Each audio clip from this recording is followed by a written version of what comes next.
And coming to you live from Arnold Anderson Stadium in Brantford, Ontario, welcome, ladies and gentlemen, to the finale of Brantford Red Sox IBL Baseball for the 2025 season. Thank you for holding with us through the rain delay. The clouds parted right at about 1:30, right before the game's scheduled start time, but we are going to play ball nonetheless. The field's ready, the players are ready, and I am ready for a great day of baseball. Hi, everybody. Marshall Crocker here, and alongside me is a gentleman that, well, he's called the game against Hamilton earlier on this season. Brian Hawley called his last game on Friday. We loved him so much. I love the job he did. We had to bring him out here for today's fan appreciation season finale. Matthew Issacow joins me alongside in the broadcast booth. Matthew, welcome back. How you feel calling some more Brantford Red Sox baseball to cap off the season? I couldn't be happier, honestly. I do wish Brian was here to close out the season. I know you guys worked well together, worked hard, and loved working together, but hopefully I can fit the standard that Brian has set all season long. Hey, you set the high bar back when you and Spencer did your awesome game the other week. Also happened to be against Hamilton, which I didn't realize till I arrived today. Hamilton's a great ball team. They're playing today. No stakes for them in seeding. They could have a chance to try the Chatham-Kent Barnstormers, but as we found out pregame, Chatham-Kent should hold the tiebreaker no matter what. Let's talk about today's ball game, though, because again, today's season finale, both teams would love to cap off the season. In the case of the Cardinals, carry momentum to the playoffs. For us, 6 in a row at home is on the table, and what a way to end the season that would be for the Red Sox home crowd. Let's give you the starting pitcher matchup today. We'll take a look at the stats for both of today's arms, and well, both relatively tenured pitchers, but neither are their team's respective ace. Both good arms as of late, though. Freitas at Adames coming into today. The ERAs are going to be a little bit off for both pitchers. I don't know what's got on there, but in the case of Adames, you're looking at a 2.79 ERA, one of the best on the team. The only other pitcher ahead of him in the Cardinals starting rotation, of course, Owen Boone, the man himself. We'll talk a little bit more about Leandro Mejia, but looking at that statistical profile here for Adames, Matthew, what are we looking at? I think it's just a guy that's going to give you reliable innings. Like, he's only allowed 12 runs through his first 39 innings pitched, give or take a couple. And he's just put in some good outings recently. He's given up more than one earned run in 2 of his last 5 starts, and even went 5 innings of just 1-run ball his last outing. So he's a guy that can go deep into games. He can give you quality innings, and I think, you know, he's no Owen Boone, but it's a great guy to have on the mound for the Cardinals here today. And I think if you're the Hamilton Cardinals, it's been talked about, and Brian said it a lot, as a guy that's coached against him in Kitchener against Owen Boone in the playoffs. Owen can steal you 2 games per series. Absolutely. He is truly a guy that you go out, and if you're the opposing offense, you're going, how are we overcoming this guy? For Adames today to prove himself, as the statistics would suggest, as that second guy that can have that same threat level, it's gonna play into the heads, the morale of every opposing team, and especially Chatham-Kent, who again the Cardinals take on in the first round. Let's get the scoreboard up on screen. Let's get started for some Sunday afternoon finale baseball. We'll walk you through the entire starting offense here for the Hamilton Cardinals in a few moments, but starting off today, it is the right fielder, Carlos Dominguez.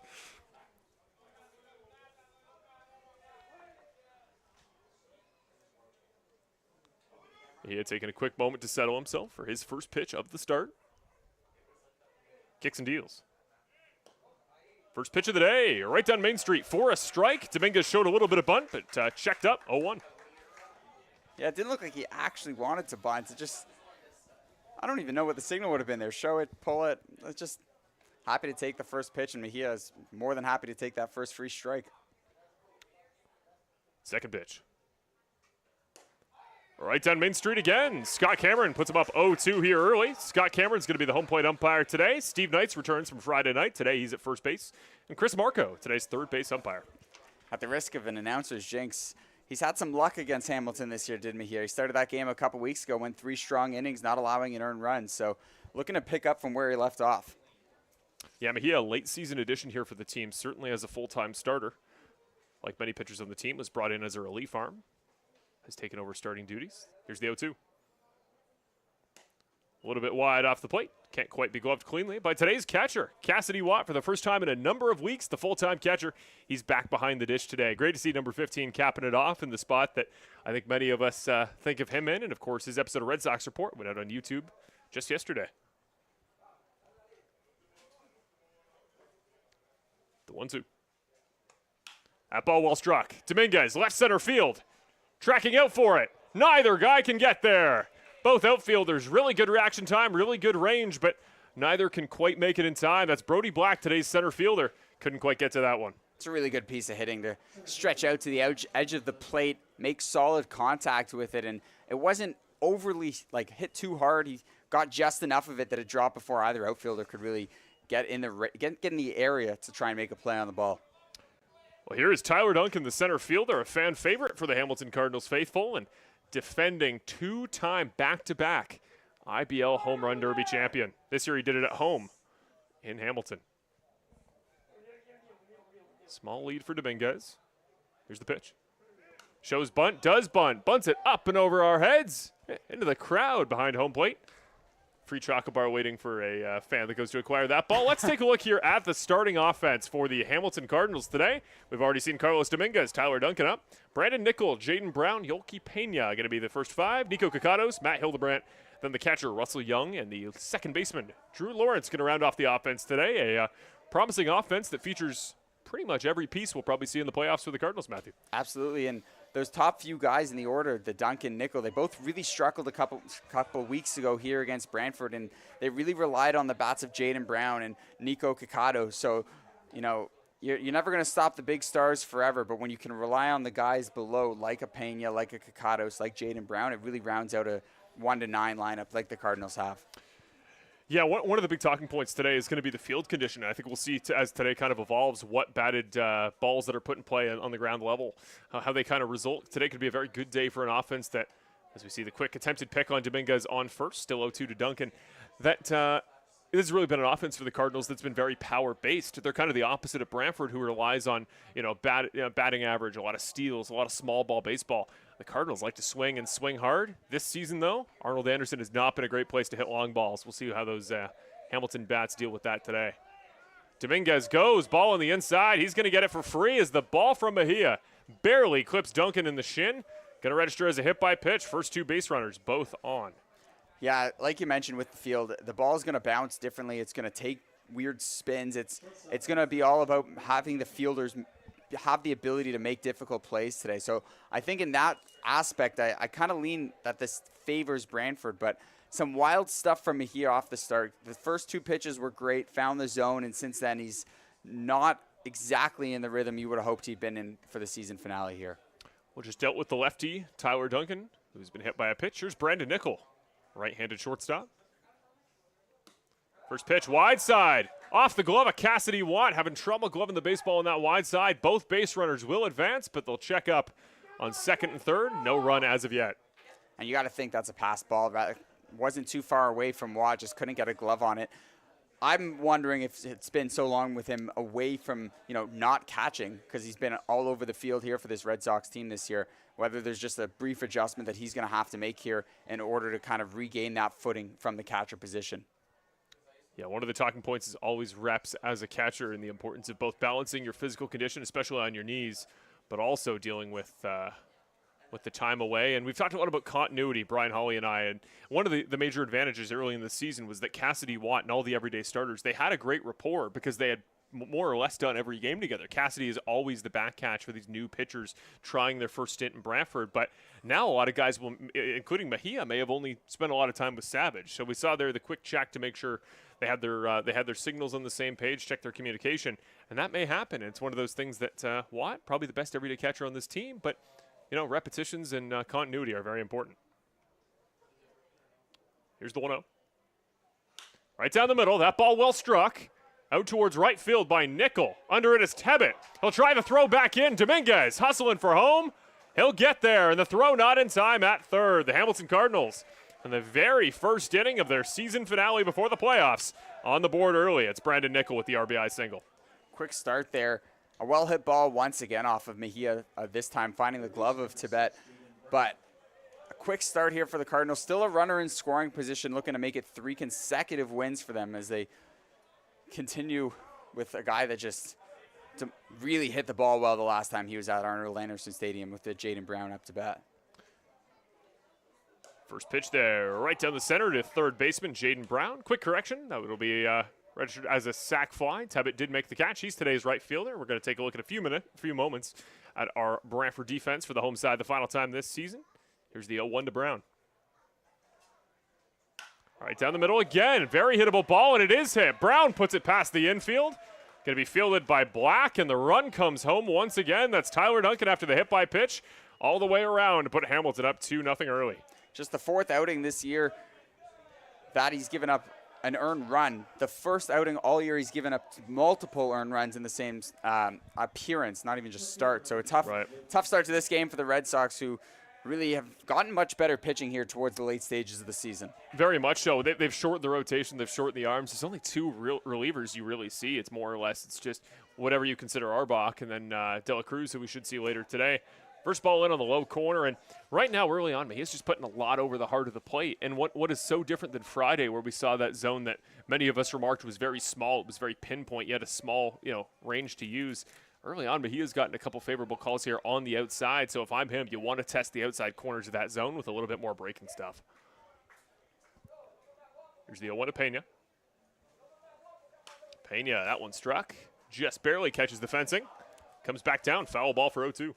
No banana ball rules there as the Brantford bench tries to grab the foul ball. I do think it's worth noting Jaden Brown, the biggest base stealing threat here one of the biggest base stealing threats for the Cardinals. He's got 8 on the year. I think he had one just a couple weeks ago as well. So I wouldn't be stunned to see him try and kind of keep Mejia on his toes. And runner goes. Ball wild. Watt barely missing the second baseman. Almost got it there in time. Throw was wide. Batter would have been there in time either way. So ball was wide. It'll be a 1-2 count, but that is a stolen base by Jaden Brown. You called that perfectly. Yeah, I was going to say, more often than not, the players make me look bad when I say stuff like that. So I'm really glad at how well that timed out. But the 9th steal of the year for Brown, and another runner in scoring possession here for the Cardinals. He's a really interesting profile, Brown. Maybe we can talk more about him later. But his stat sheet, he leads the team in a lot of positive and negative platitudes. That ball looked like it caught the bat, caught the glove, went backwards. So Pena will stay alive. Believe the count should be 1-2 is now updated here on the scoreboard. So Brown now on second, 1 out. Pena. Yeah, I think with Brown, you take the good with the bad. He's a great fielder at the hot corner there at third. He's got some speed, puts the ball in play. So there might be some mistakes that come along with what he does and some negatives that come with this game, but there's a lot of positives, and the Cardinals really love that. That's something we talked about a lot this season, Brian and I, is the idea of baseball is a patience game, and a lot of the time guys that are twitchier and a little bit more athletic and that have that plus athleticism, they can kind of overuse it, and it can lead them to make mistakes. So potentially the case here for Brown. A lot of movement on second.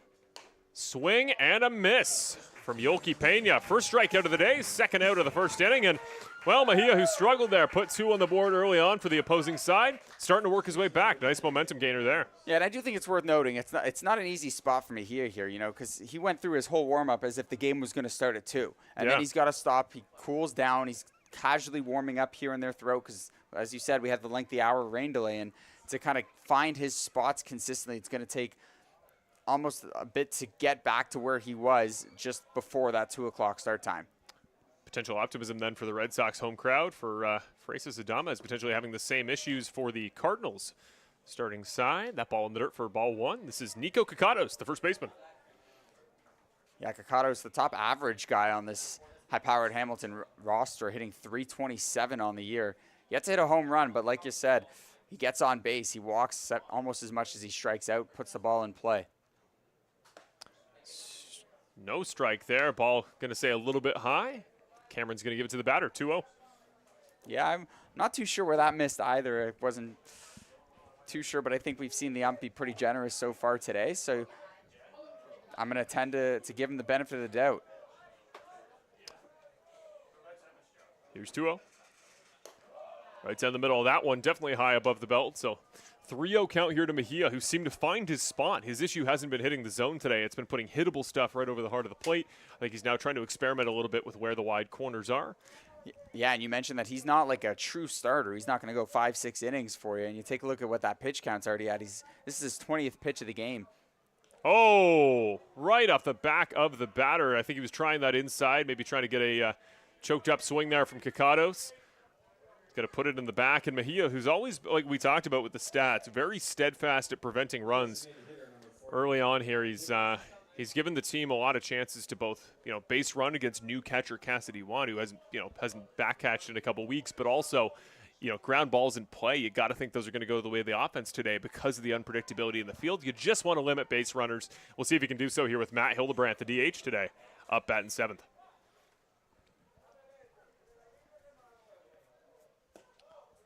First pitch to the big man, Hildebrandt, inside, bottom corner, 0-1. Hildebrand hasn't exactly had the year he's hoping for. I know he sack bunted a couple weeks ago and drove in a run and a separate at-bat against the Red Sox, but hitting just 174 on the year. So if you're going to get a ground ball from a guy, this is probably the guy in the Cardinals lineup that's going to give it to you. That ball well struck. Out towards right field, ranging back is Tebbett. Has a chance to go, doesn't. Black right on the warning track. What a catch to range well into the right field area. Got the reaction, has the speed. Brody Black steals one and cuts this inning off before it could get any worse. Every single person here at Arnold Anderson Stadium thought that one was long gone. You could hear it from the Cardinals bench. You could hear it from the crack of the bat. I wasn't sure where that was going to land, but a great job by the outfield there, by Brody Black to keep his eye on that one, hustle it out, and make the play just up against the wall there.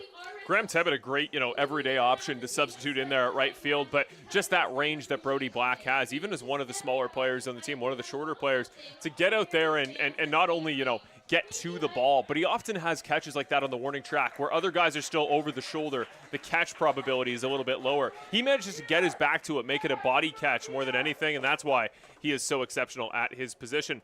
In a few moments, we'll talk about your starting lineup here for the Brantford Red Sox offense, but to give you a peek, it's going to be the man himself. Brody Black comes back on defense, heads out on offense, and he'll start it off today.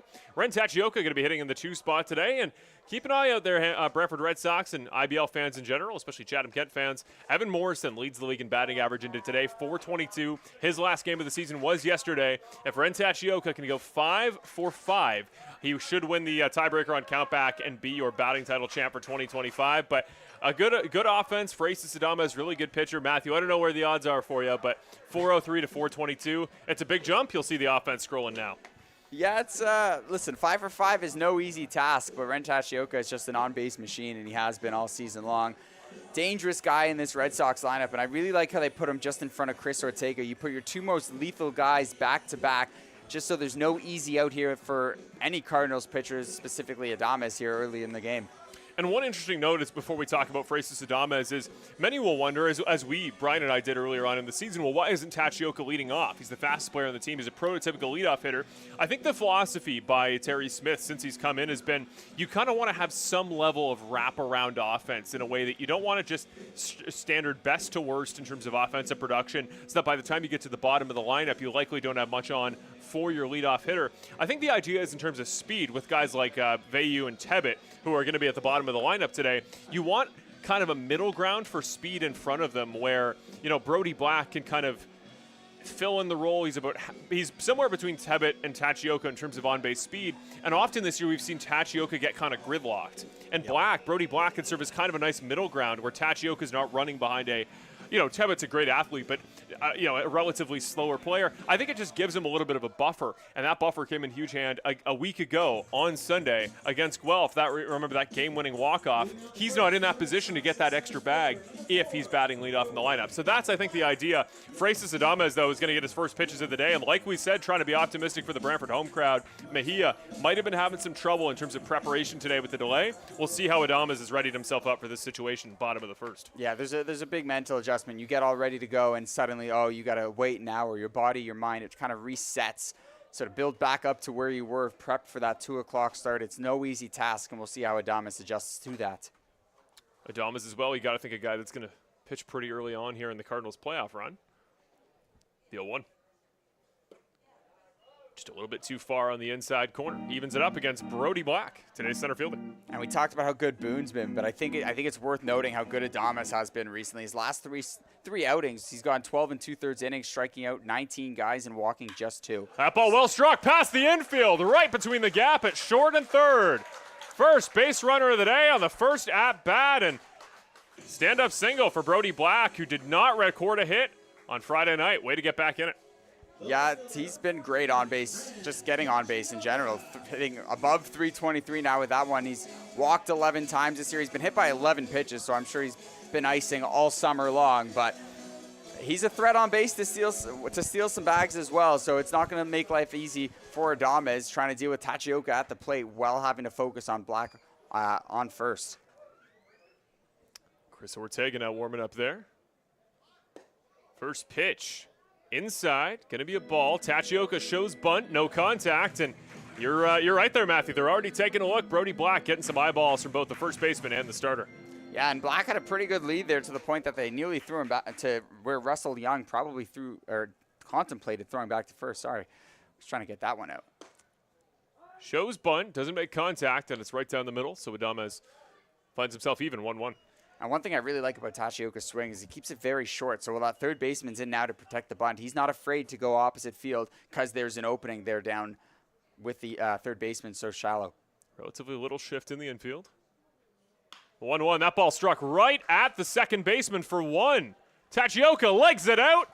Rarely is he ever going to ground into a double play, and that is why the speed, it's an even trade, and no offense to Brody Black, it's a trade you're willing to make in terms of their base threat. Well, you take a look at what Tachioka's done this season. He's one of the best base stealers in the IBL, not just this year, but in a single season in IBL history. He's 27 stolen bases on the season, tied for fourth most in a single season. So don't be surprised to see him go on these first few pitches here. Yeah, today very important in a lot of stat leaderboards, both this season and all time. Maybe we'll talk about that here at the end of the inning. But here is Chris Ortega, a gentleman who leads the IBL and runs batted in this season. Incredible for the team that is at the bottom of the leaderboard to have a player that effective. There goes Tachioka. The throw from Young, well off the mark, and Tachioka bumps that count up to 28 now on the season. Unties himself for fourth all-time in the IBL history, single season. There was a real logjam there at fourth overall for single season stolen bases before that. So it's not just one or two guys. He looks like he bumped down about 4 or 5 players for that fourth to the 5 now. My director will have to update the graphic before we show it. Now at 28, very well. Director, take a moment. It could be 29. Keep an eye on Tachioka here on second. I'd definitely wait till he's off the base pass before updating that one. Here's the 0-1. Adames to Ortega.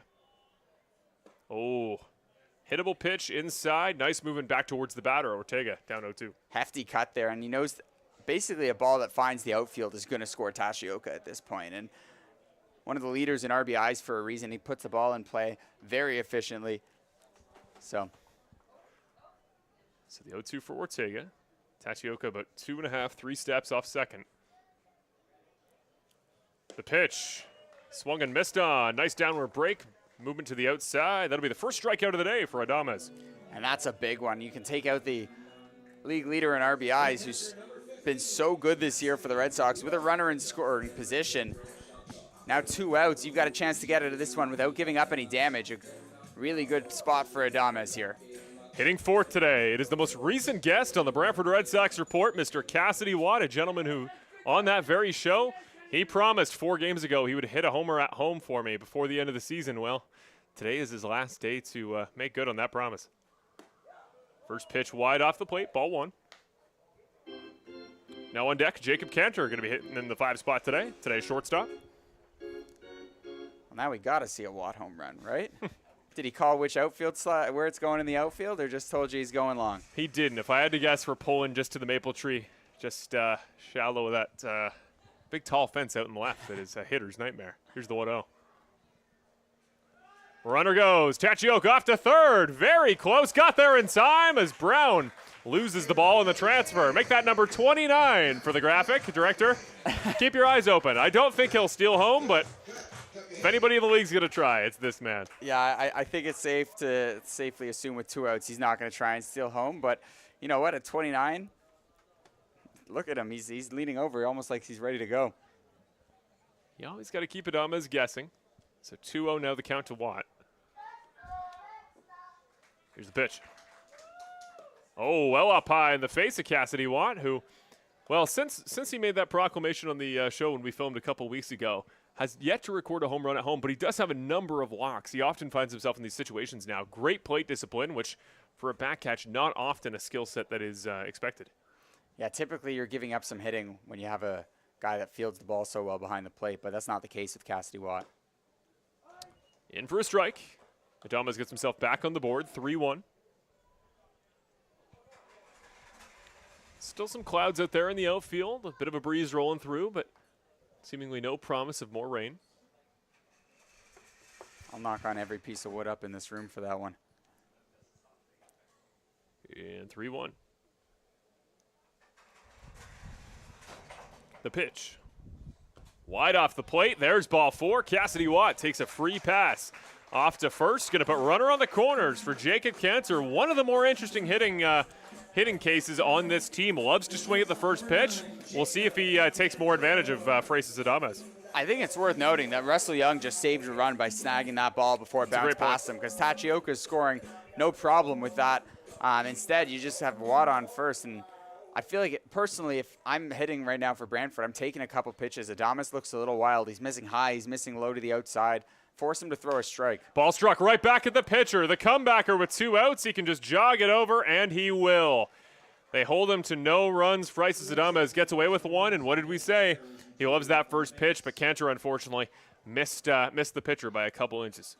Yeah, I think they were going to give him something difficult, because if you've picked up on the fact that he loves to swing first pitch, I'm sure the Cardinals have as well. So a tough inside pitch that he couldn't get out in front of too much, and grounds out. A scoreless inning for Adames there. Well, let's rattle through here. We'll give you some info as we get ready for the top of the second. Again, we thank you for just joining us here on Brantford Red Sox IBL YouTube. Today, the finale for the Brantford Red Sox 2025 season. Today, Fan Appreciation Day here live at the park. So let's get you ready. We'll run you through a couple things. First of all, we're going to start with the Brantford Red Sox defense if we can, as we see them for the second inning. We talked about today, Cassidy Watt going to make his, what is at this point a rare appearance as the starting catcher. He kind of took a break about a month ago, about 8 games. And since then, he has mostly been at first and right field. So you see there on your screen, Watt's going to be today's back catch. From right to left on the infield, it's going to be Chris Ortega at first, Lucas Bateman on second, Jacob Cantor, today's starting shortstop, LaFave on the hot corner there at third, then Tachioka out there in left field. Black again going to substitute in for Ethan Palos, who will not be starting today. Nothing listed on the roster, I guess just not feeling well enough to go. So he is going to go off today. Black will start at center field. And Tebbett is going to be today's substitute right fielder. We've seen that a lot. That's actually where Cassidy Watts played a lot of the year. We've seen plenty of variety. Matt Torzen played a couple games, and all the guys have done pretty good substituting in. But defensively, Brody Black could be pretty much every team's starting defensive center fielder. The fact he's your option at right field, I think, makes the already treacherous back part of the field at Arnold Anderson, how hard it is to hit home runs, even more difficult when, as I've called them, the 3 amigos are out there roaming on defense. Keep an eye there on that wide part of the field, right along the foul line on the right field side, to see if Tebbett can get all the way out there for range today. Well, we said it with Jaden Brown that sometimes your athleticism can put you in situations you don't want to be in, but when you're a center fielder, you got to cover as much ground as possible, and Brody Black manages to cover what feels like every blade of grass because of that athleticism he's got. He's got some speed, and we saw it in display in that first inning. Well, as Russell Young gets ready to go for the top of the second inning offensively, in a few minutes we'll talk about where the all-time ranks sit today for, well, a guy like Ren Tachioka in the steal count, and then, of course, this season, a number of players on the Brantford Red Sox dominating individually. Again, we already talked with the RBIs for Ortega. Here's Russell Young. Mejia will return. First pitch right down Main Street. Finds the thin part of the bat, sent off into the first base parking lot area, 0-1. I think everyone got a little lucky there, and it went over to the field just behind Arnold Anderson, missing the parking lot. Always a storyline. Brian Hawley often can only find parking along that very dangerous part of the first base line today. No such danger for his truck. Here's the 0-1. Inside part of the plate, they're going to give it to him, and a bit of a stare there from Russell Young. Disagreement with Scott Cameron, today's home plate umpire. 0-2 Mejia. Yeah, the Cardinals dugout not too happy with it either, and I think Young's giving him that look saying, hey, you're going to call that, that's fine. I expect the same call back the other way, our bottom half of this inning, or even just throughout the rest of this one. Great point as the defensive catcher.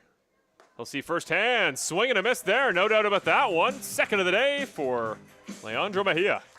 And we just saw his graphic. He struck out as many guys as he's walked this year. You can change that up a couple strikeouts now just thanks to his work through the first inning and a third of this game.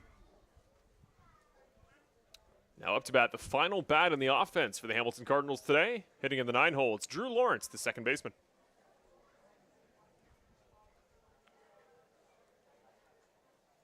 Relatively small sample size for Lawrence, at least small enough that he doesn't appear on the full season statistical rundown, so we'll keep you posted. First ball up towards the face. Mejia seemed to have good location there to start off against Young. That one slipped a little wide.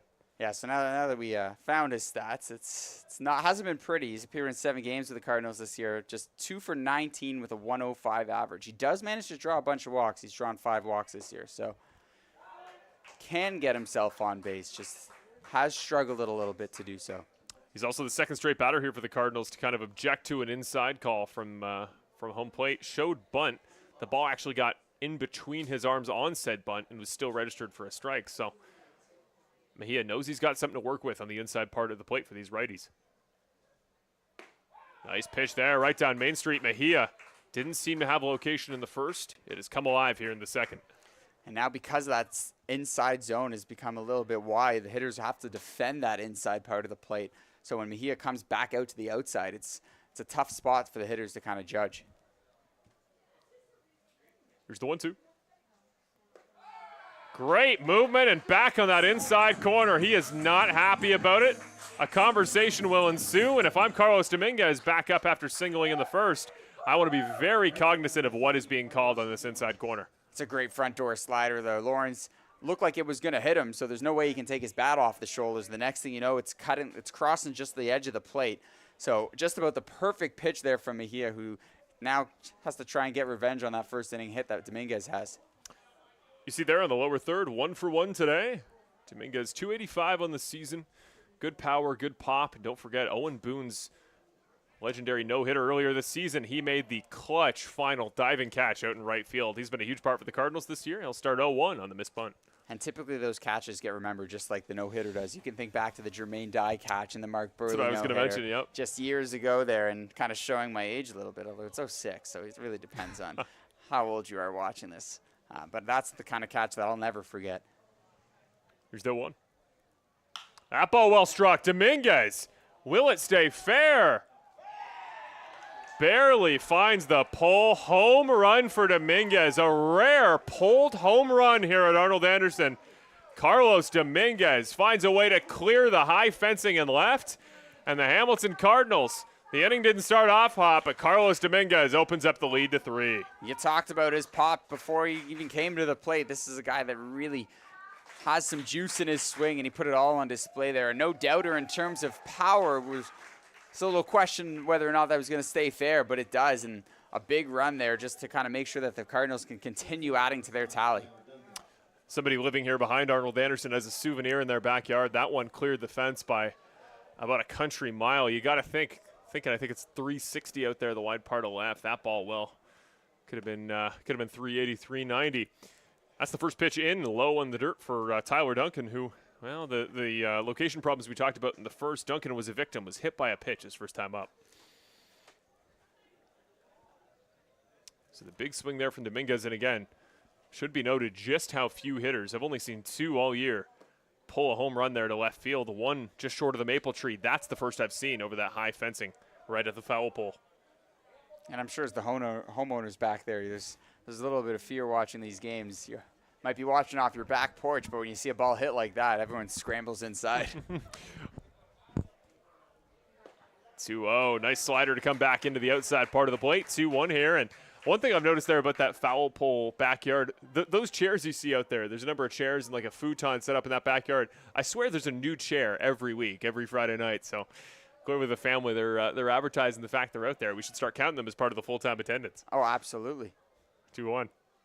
Swing and a miss. Ball right down the plate, but good velocity, good crossways horizontal break. Duncan, 2-2. Yeah, Duncan saw what Dominguez just did and said, okay, well, hold up. I think I can do better, and took a huge cut there. That one was, if he squared it up, might have hit the Cardinals bus out there.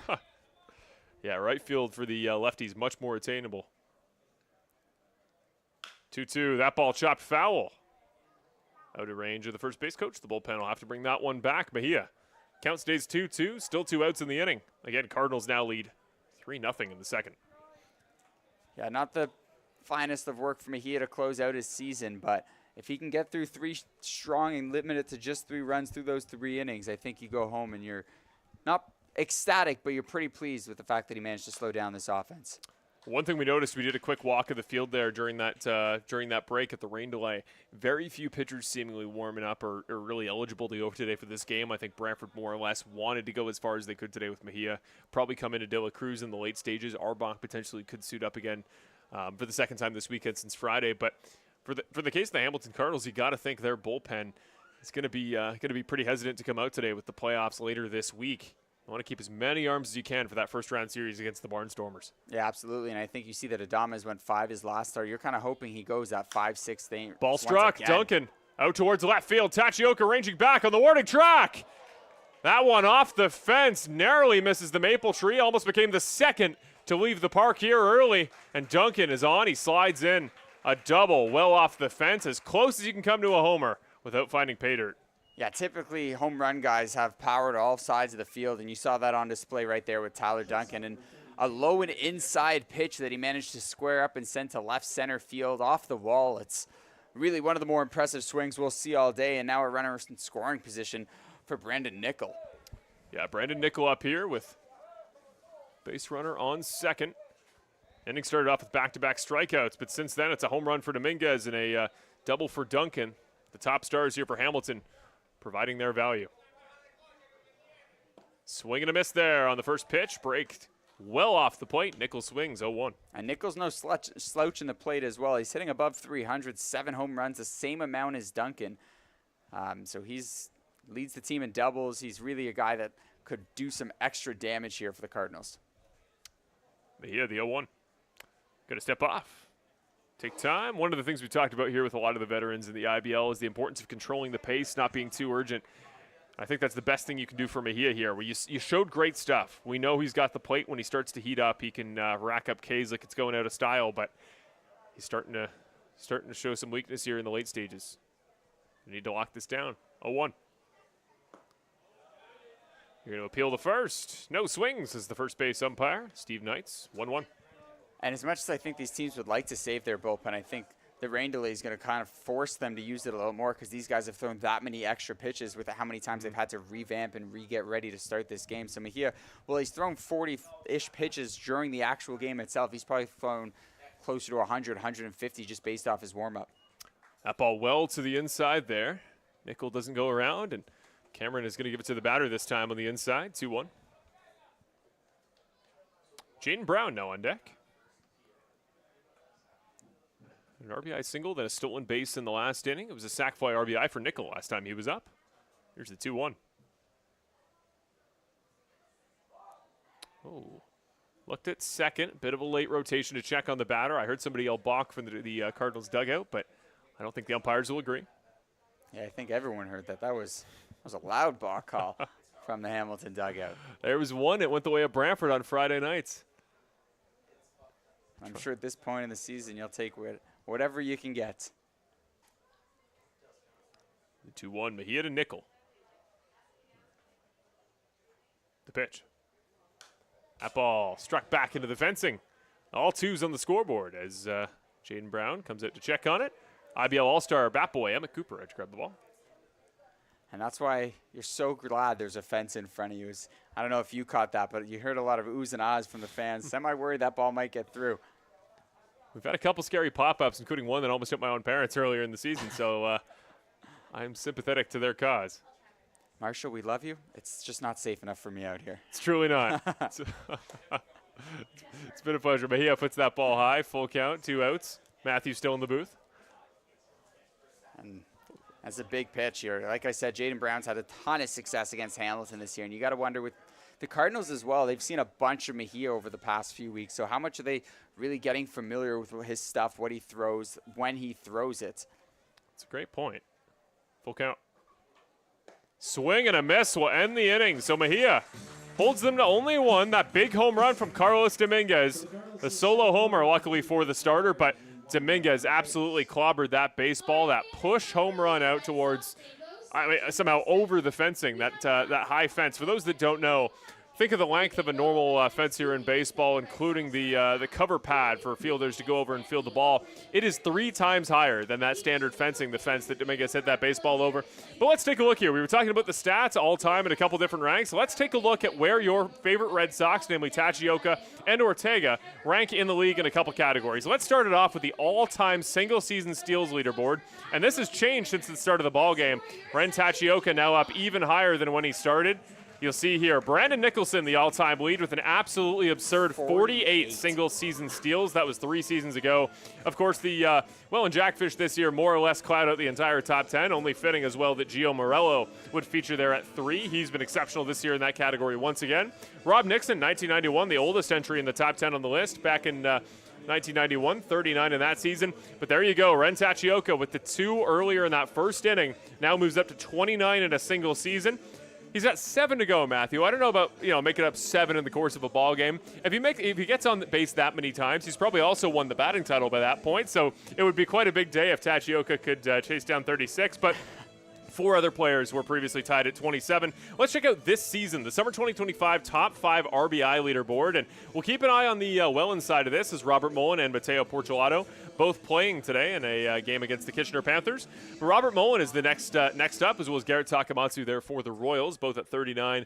And then 38 for Jordan Castaldo, who we saw earlier this weekend, both on Friday and in Toronto yesterday on Saturday. Let's move on to the next category. I believe we can do a couple others that some notable Red Sox leaders sit in. So we'll take a leading in RBIs. Here's the top 5 in hits purely. So this will consider the at-bats portion of the batting average, kind of the sample size. Tachioka just hasn't played as many at-bats as a number of players. He was not an everyday player at the start of the season, so Morrison leading in that category. And of course, there's the all-important batting title race. Evan Morrison has gotten extremely hot as of late, leads the league at 422 in it today. I think it's worth noting that fielder's choice that Tachioka grounded into in that first inning doesn't guarantee knock him out of the race, but it puts him in a really tough spot to get back in there. And what about 48 steals in a single season? We're watching Ren Tachioka get on base at a ridiculous clip, and he's stealing a ton, and he's still 20 steals back of that number. That must have been an unbelievable season to get 48 steals. Adames here, 1-1. Taking on Lucas Lefebvre. Nice breaking ball there to find its way back onto the plate. 1-2 after a ball was thrown entirely over Lefebvre, who had to duck under it. I was going to say, it's a great breaking pitch when the batter's ducking out of the way and you still find the zone. Swing and a miss there right down the middle. Lefebvre going to become the second strikeout of the day for Adames. It's the Lucas and Lucas doubleheader. Here's the second half. Lucas Bateman, today's second baseman. And that one happened so fast for Lefebvre. It's really a tough at-bat. You find one down the middle. Then it looks like you're going to get hit, so you're ducking out of the way. And then a breaking pitch that comes away from you. It's really not much you can do as a hitter, and with just the nasty stuff that Adames has put on display there. Sometimes there's a phenomenon whereas Adames throws that one at Bateman. Bateman struck well at Brown, who fields it cleanly. Gets the ball to first. Textbook play there by the Cardinals defense. The first time we've seen a ball really fielded in in what is a very wet infield grass situation today. We've always talked about that high hop at that little spot just to the right from our perspective of second base. There's a little divot. Balls will take weird bounces in. Today, that's not the only issue, but that one looked relatively plain and simple for Jaden Brown. Yeah, and a very intelligent play by Brown, because he got the ground ball and he realized that Bateman, not exactly the fastest of players out there, took a couple of times, make sure he had a good grip of the ball and threw it over to first right on the money. Looking at a pitch on the inside, today's 8-hole hitter here for the Brantford Red Sox, Jeremy Veilleux. Ball in for strike 1. Second pitch, inside corner. A little bit of frustration from the Hamilton dugout. I think they've seen that spot the other way a couple times today, 1-1. Yeah, and I'm sure Russell Young may have made a comment under his mask there, just saying, we sure about that one? Swing and a miss there from Veilleux, who was actually listed in the team roster and played a couple games this season as a catcher in his own right, but sort of a positional logjam there at catcher on a team that has 4 or 5 everyday options at the position.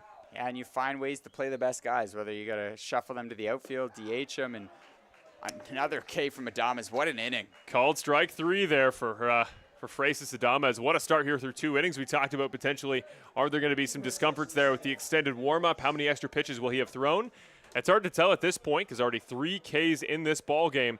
1 hit, 1 walk, and that's the ledger so far for the Red Sox on offense. Well, that's an 8-pitch inning. He struck out Lefebvre on 4, a ground out on the first pitch, and then that strikeout there. So Adames has really settled in nicely here for these Cardinals, who, like you said, they don't want to have to use the pen if they can avoid it, and an inning like that is going to help them really limit their pen usage. Well, we thank you for joining us for the season finale of the 2025 Brantford Red Sox IBL season. And again, it will be the finale, as unfortunately no playoff baseball here for our home side today and through this season. But again, the team's been red hot, looking for their 6th straight at home in today's ball game. And let's take a look here maybe at the form for both of these two teams coming into today. And if we can, we'll throw up the IBL standings, which I believe we should have available. So let's throw up the standings in the big picture. But taking a look here, Matthew, what are we looking at here? Maybe we will do the head-to-head for this season so far between these two squads. Yeah, I think these teams are a lot closer together than maybe the standings show. The run differential as of today is the Cardinals are just up by, I think that's 2 runs if my math's correct. They've split the season series. Like, these teams are much closer together than the 11-12 game gap that we'll see at the final season standings. So it's really a great side for the Red Sox, and for the Cardinals, they've just gone on this great run to end the season as well. So really good signs for both organizations. One fun thing to mention here for the Brantford Red Sox, I believe, if my math's not incorrect, this would be the only positive head-to-head if they're able to pick up the win against the Cardinals today that they have against any team in the IBL. They've split the season series with Chatham, to my knowledge. They came close with Kitchener, of course, that all-important July 31st matchup back when we were still playoff eligible. That ball game would have given us the head-to-head against the team we were chasing. Unfortunately lost, so Kitchener gets the better of us 3-2 in that one. But taking a look here at the playoff seeding, we talked about it pregame. A win today for the Cardinals. They would still lose that matchup in Chatham in terms of the head-to-head on the season. So it is going to be the Barnstormers getting the home advantage against Hamilton in that first round, and then seemingly Barrie and Guelph. Nonetheless, the Barrie Baycats, as we pointed out earlier today, Matthew, are able to get the win in that ball game against London at 4:05. They would get the tiebreaker. They would move up to the number 2 seed. Yeah, typically the last days of the season, everything's decided. It's not too much going on, but you take a look at that London-Barrie game tonight, and it's going to have a playoff feel to it with those guys trying to fight for the higher seed. Very well could be a preview of the semifinal matchup there in the playoffs. First one in. Close side again. That hot button controversial corner continues to stay that way. Here is Jaden Brown. And what's great that we're seeing right here, not from a baseball standpoint, but all these dark clouds are slowly starting to push past us. The sun coming through now. So hopefully smooth sailing the rest of the way today. 0-1 right down the middle. Mejia's found his spot well to start off his third inning of work. 0-2. Yeah, Jaden Brown looks very patient up there. The only problem is he's waiting on the wrong pitches. So those two from Mejia both finding the plate, and now it's really going to be an all-out defensive fighting off pitches here for Jaden Brown if he wants to stay alive. Mejia, the 0-2. Kicks and deals. Oh, inside up towards the batter. If it had curled back in towards the plate, it may have been a strike. Instead, it curls back at the batter. Luckily, Jaden Brown stays out of the way. 1-2. It's plays like that I know I could never play baseball. I do not have that reaction time to get out of the way of 70, 80 miles an hour. On deck here for the Cardinals, Yolki Pena. The 1-2. That ball would have been a strike. Luckily for Brown, he gets a bat on it, and it's sent out. Nice shot there by our first base cameraman, or as he's better known, our parking lot cam, as we like to call it. Always, if we're going to have a ball be hit by a truck today, that's content. We want to make sure we catch it on first base. Shout out to Ryan, our cameraman. Yeah, we want video footage. That's exactly what we want. IBL Plays of the Week. It'll be there. That ball, too wide off the plate. Nice break. No location, 2-2. And that's a good take from Brown. It started at the edge of the plate, but kind of read it quickly, opting not to go at it because no matter how defensive he got on that swing, he was not going to foul that one off. It finished in the other batter's box. Yeah, Brown, the team leader in strikeouts, 49 on the season. Nice discipline there. Nice pitch, wide corner of the plate in that wide zone. Seemingly got Brown both ways. He sat down on strikes, the 4th of the day. Yeah, and that's the risk you take when you take a pitch that starts on the outside. You can't ever be 100% sure whether or not it's going to break. And in that case, I think he was expecting Mejia to go back to the slider. Instead, he hits him with a fastball that stays on the edge of the plate. And down goes Brown. Plenty of dangerous lefties in this Cardinals lineup. Here's another one. Yolki Pena going to hit in the 5th spot once again. Yeah, Pena's another guy with some pop here. He's got 5 home runs on the season, hitting just under 285. So not an easy out by any means. First ball called high by Scott Cameron, 1-0. Pena struck out back in the first inning. He was the first of 4 today for Mejia. Kakados now on deck. The pitch. A little bit wide. No luck there. Watt tried to frame it up. 2-0. I was going to say that was a great sell job by Watt. I don't know if that would have been the one that I would have chosen to sell, but you know what? Every once in a while, I feel like a catcher's got to try, and it was a good effort by Watt, but home plate ump wasn't buying what he was selling. To the credit of Cass, I think he's undoubtedly the best framer on the team in terms of catching options, although Savage has a lot of other really good traits that you've seen these last couple weeks. Great blocker, great with a couple back picks this season. Good pop time, but Cass can just he can earn himself strikes in a way that I think could infuriate the Cardinals if he gets too many today. Yeah, being able to steal a strike is so important in any at-bat, especially when games come down to a matter of 1 or 2 at-bats at the end of the day. When these games, especially against the Cardinals, every game's been a 1 or 2 run game. Right. So you kind of got to really focus on every single pitch as its own entity. Here's the 3-0. Big pitch here from Mejia. That ball, bottom side for a strike. Pena, he was getting ready to walk off. He'll have to head back, get ready for 3-1.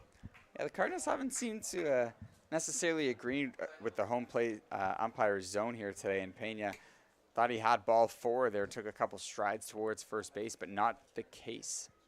Here's the 3-1. Inside again, Pena. He's getting ready. He's trying to get some free cardio in, but in terms of actually getting the base on balls, he's going to have to wait for Scott Cameron's blessing. I think he's past getting ready. I think he's ready to just start walking now. Yeah. What an at-bat this would be if he could work his way back to a strikeout. 3-2. That ball struck right at the first baseman, gloved off the body of Ortega, but he gets there in time, legs it out.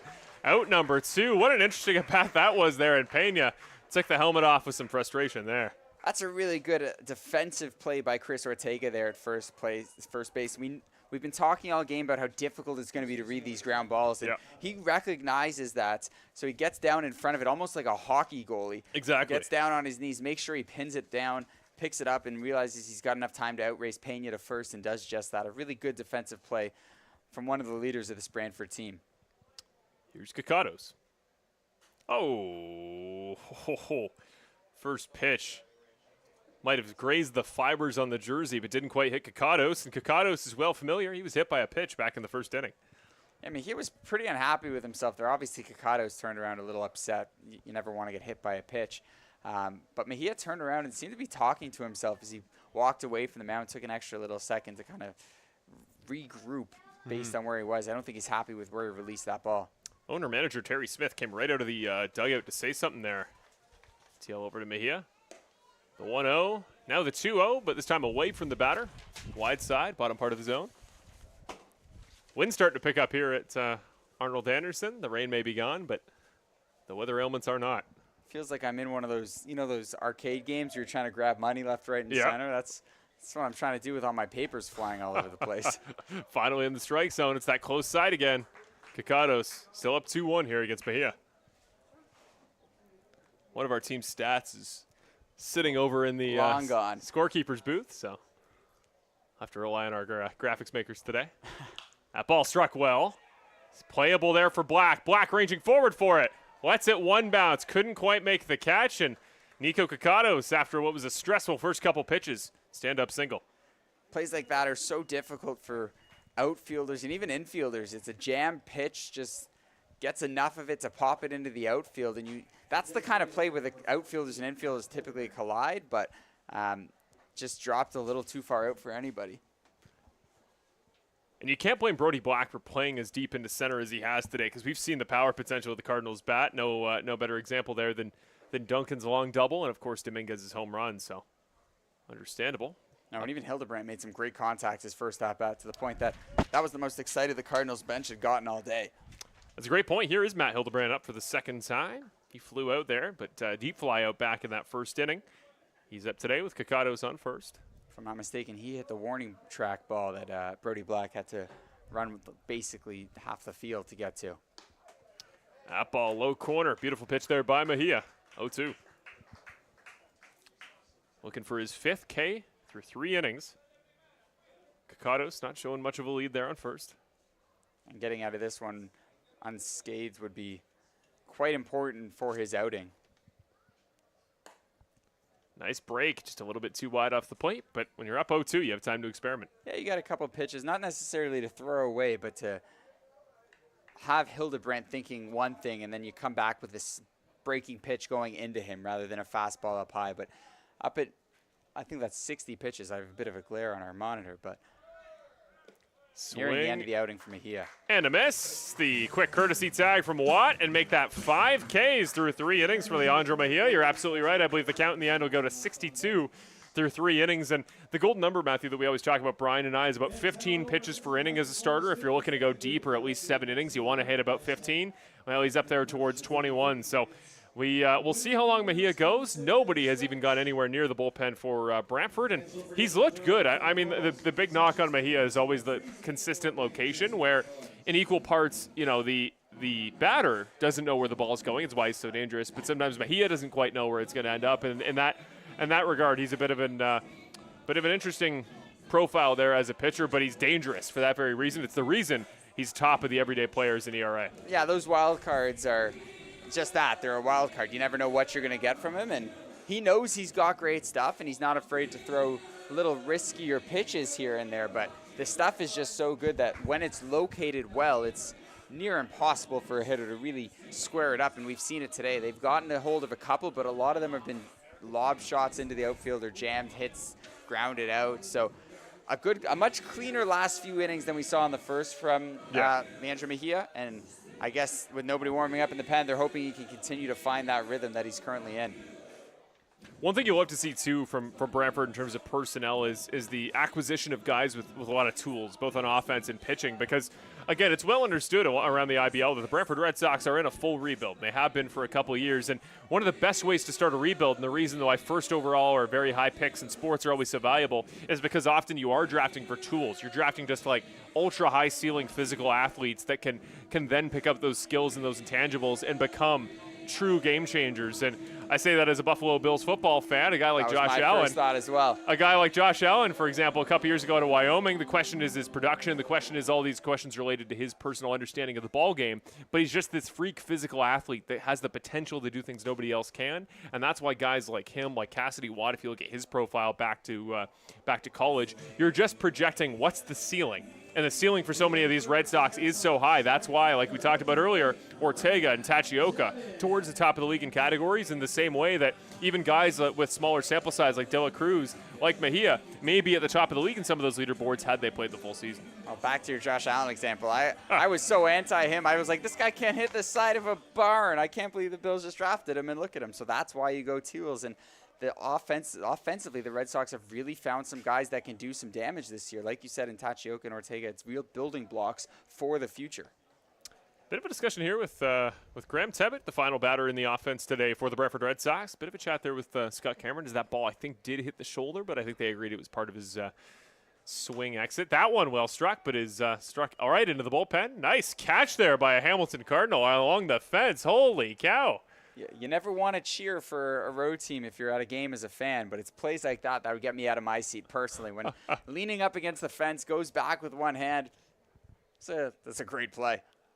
Hamilton Cardinals social media rep, if you're watching, Casey Bouyer Howard, I believe, just Odell Beckham Jr.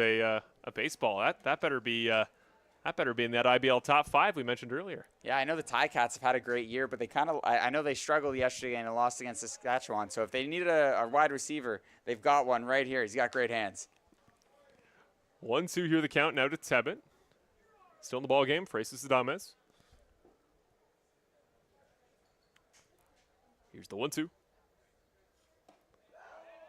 Oh, Hamilton dugout not going to be happy with that one.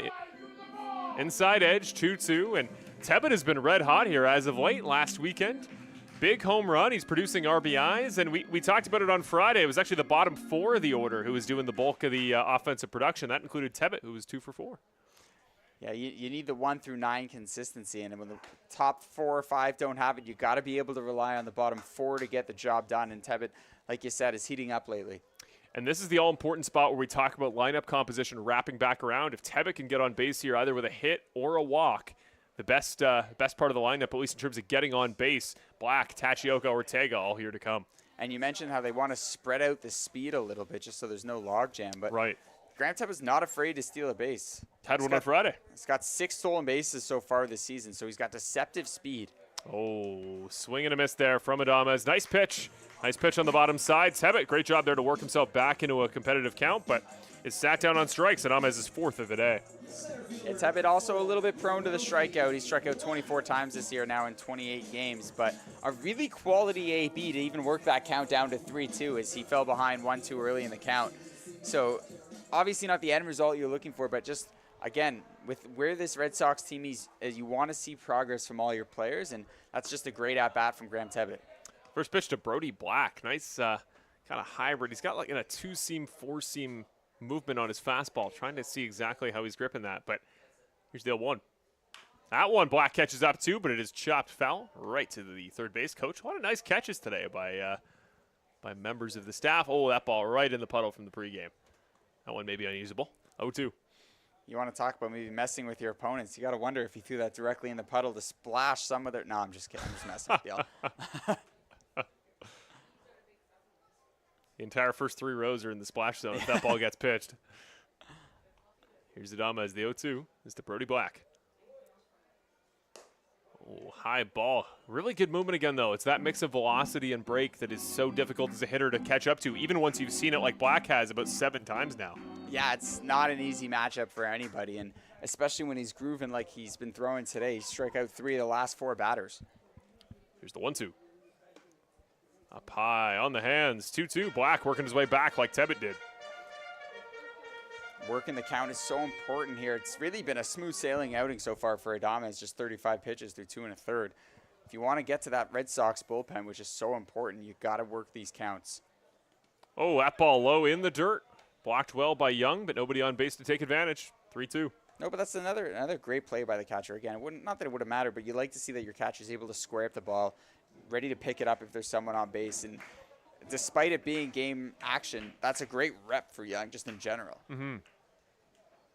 Full count. That ball struck barely foul, grazed the line. Great job by Black to keep this AB alive. And one thing I was just about to mention prior to the at-bat, Fraisis Adames there, as compared to the 62 pitches now thrown by the starter for Brantford, he's sitting at 37 with already 1 batter out in that 3rd inning. He is 8 pitches until that magical 45 that Brian and I would always talk about through 3. Yeah, like I said, Adames is in his best stretch of the season in terms of pitching. And he really, you can see that. It's on display here today. That ball chopped down. Going to keep the at-bat alive, and Black, this I think now going to be the 9th pitch. And we talked about Tebbett having a great at-bat. This is very, very high quality from Brody Black, just fighting off pitches left, right, and center, making Adames earn this one. One of our many talking points as we see 3-2. That one struck right back at the fence. Way to keep it alive. That bat will continue, but one of the things we always talk about is even if you can't get on base, even if you don't single, you don't walk, you don't double, providing value and always consistently working throughout the lineup. If everybody in your lineup is doing one thing, whether it be taking pitches off, whether it be providing danger on the base paths, or whether it be hitting balls for good power, you want to have something. You want to have one trait you have unique. 3-2. Swing and a miss. Black sat down. That's number 5 on the day here for Fraisis Adames, and the 3rd straight in this Brantford lineup. 4th and 5 batters as well. He's found his rhythm, which is not the best of signs here for a Brantford offense that despite being one of the up in the top half, I think they're around 5th in the IBL this year, we're hoping to end on a much more positive note than I think they've gotten off to in terms of start here. First pitch, bottom corner in for a strike on Tachioka. You talk about needing a microwave to kind of get the bats woken up. Well, Tachioka is always a threat. That one in. Nice breaking ball off speed, picks the outside corner, and pitchers always seem to find their best stuff against Tachioka, especially these last 2 weeks. You got to put your best on display against the best, so can't say I blame him. Sits him down on strikes, and that'll more or less, Chatham Kent Barnstormers fans watching out there, that should at least put the dagger in for Evan Morrison relative to Tachioka, although keep an eye there in that Welland contest. We'll keep you updated on Mateo Portolato here when we come back. We're going to head to a break here after the 4th consecutive strikeout from Fraisis Adames through 3 innings. The Hamilton Cardinals lead 3-0 with a 5-1 hit differential. We'll be back after a quick break in just a moment here on Brantford Red Sox IBL YouTube. Hardline drive up the middle. Whoa! Lindor out of nowhere. How did he do that? That Lindor can play. I don't know about that hair. And don't get me started on those gloves. I don't know. I kind of like it. It's time for a revolution. The Ref 1X by Rollins.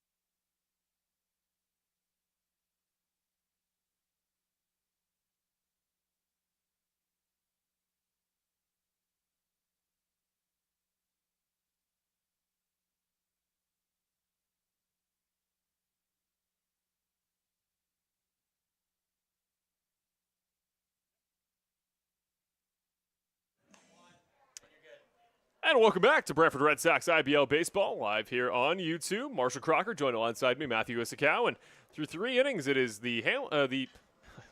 some reason I was thinking the Houston Cardinals, the Hamilton Cardinals, I had it right, up 3-0 here against the Brantford Red Sox in the season finale of the summer 2025 IBL season, where the Cardinals will be moving on to face the Chatham-Kent Barnstormers. The Brantford Red Sox will be regrouping for next year. And I wanted to bring this up. I told you during the commercial, but Ren Tachioka just struck out on 3 pitches to end that inning. So I'm sure you can count on one hand how many times that's happened this season. Ball put in play there. Russell Young, the throw from Cantor, on time. Nice throw there by Jacob Cantor, who really hasn't had a defensive rep yet today on that number 6 position. He gets it there in time to Ortega, who one little bit of a slip up there on Friday. We saw he had to make that body catch earlier today, but more or less he is as sure thing of a first baseman as he get defensively. Yeah, and that's such a crucial out for Mejia. We talked about his pitch count being just slightly higher than you would have liked. So a quick 2-pitch at-bat there is a really good start to this 4th inning. He can rack up strikes quickly. 2-pitch inning is too much even for him. First pitch in there for a strike. That now makes his ratio 44-23. Here's Lawrence.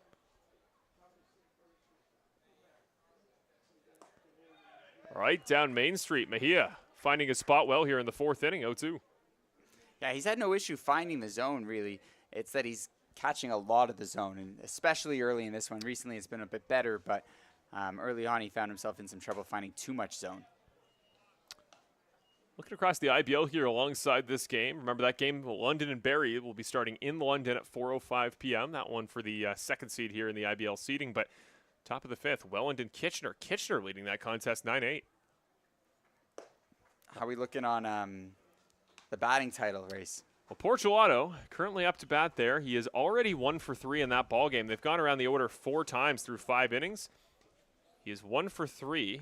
Does sound like we can give it to Evan Morrison then. One of those 3 is a walk to his credit, but I'm honestly surprised he is walking with the batting title in reach. Speaking of in reach, that ball was in reach of Lawrence and just didn't make the swing as Mejia. His stuff is not only getting more predictable, but I think he often tries to experiment. He often starts to feel that confidence a little more once he has his positioning down. That's when you see that horizontal break, and he is throwing that slider with some ferocity right now. Absolutely, and he's really feeling it lately, these last few innings. It's not just Adames racking up the Ks, it's also Leandro Mejia, and it's because he's willing to kind of attack the zone, which, yeah, it's found him some problems, but the stuff is so good that sometimes it doesn't even matter where he's throwing it. So up again is Carlos Dominguez. Remember last time he was here, had that home run. Now he tries the bunt, no tag. Way to leg it out and talk about an all-hands player, all-tools player. He is dangerous in every way. Carlos Dominguez on for the 3rd time today. 1 was a single, 1 was that home run. Now here in the 4th, it is a well-laid bunt, and he legs out Ortega's reach. Well, I said earlier that Jaden Brown's the team leader in steals. It's actually Carlos Dominguez. He's got 18 steals on the year to go along with his now 5 home runs. So really a do-it-all player. And to come up, throw one over that left field fence that, like you said, is almost like a monster out there. And now come up first pitch, bunt his way to first. It's the diversity of man, I guess. over there in that contest with Lowe, and Mateo Porcelato has just struck out. So, again, there are statistical ways it can happen. It will probably require extra innings, so more or less, Evan Morrison. And early congratulations here from Brantford on what has been an incredible comeback effort to take home the batting title. He was 5th 2 Fridays ago. Hitting .422. It's just an outstanding season for him. And Mejia going to do a quick check on Dominguez. He's currently sitting at 1-0 against Tyler Duncan, whose day was hit by pitch, later scored, and then a double in the second. A double that was a mere inches from being a home run as well. So he's been a tough out today, contrary to what happened last time against the Red Sox, where he really struggled to put the ball in play, let alone to get on base. Brandon Nickel on deck. Runner goes as that ball struck down. These teams both not very shy about trying to steal bases here. Dominguez going to head all the way back as that one did catch the bat. You gotta wonder if the field quality after all that rain, it makes any impact on the catcher's ability to pop up and make the throw to second base. That's a good point. Just really anything out of the ordinary, anything to generate discomfort can play an effect. Another small lead here by Dominguez. A 2.5-step lead. Mejia the pitch. That ball chopped over the head of Ortega. A ball in play, and Dominguez, hard round of third. He's all the way there, and runners now on the corners. That is hit number 6 on the day for the Cardinals offense. Yeah, and I think we might be closing in on the end of Leandro Mejia's day, as I think I did see someone warming up in the starting to kind of throw a couple balls there in the Red Sox pen. Nikolai Arbuck there in the bullpen, just throwing a couple gimme pitches at the fence. But to get out of this 4th would be very important, especially for a Red Sox team that has been putting up a lot of runs recently, but you really don't want to be looking at a 4 or 5 run deficit, maybe greater. Yeah, the offensive production, certainly the exit velos of these hits by the Cardinals today, suggests they should be up further than 3-0. So big chance for Mejia to hold them down here. Here's Nickel. Runner goes. Good pop there. They've stranded him in the middle. They'll take the time. They just got to get him to hold the run, and they do. What a pop there by Cassidy Watt. Welcome back, catcher numero uno. Awesome job there to cap off the 4th. And again, Mejia's done a pretty good job, but sometimes you need your defense to come through in a spot and just give you a hand. He did so there. Cassidy Watt, way to strand him, he was 6 steps off there, was Duncan, by the time the ball was already at second. Dominguez did come across home. I think that was a design double steal there where they wanted the run down. They were happy to take that trade-off to earn the 4th run.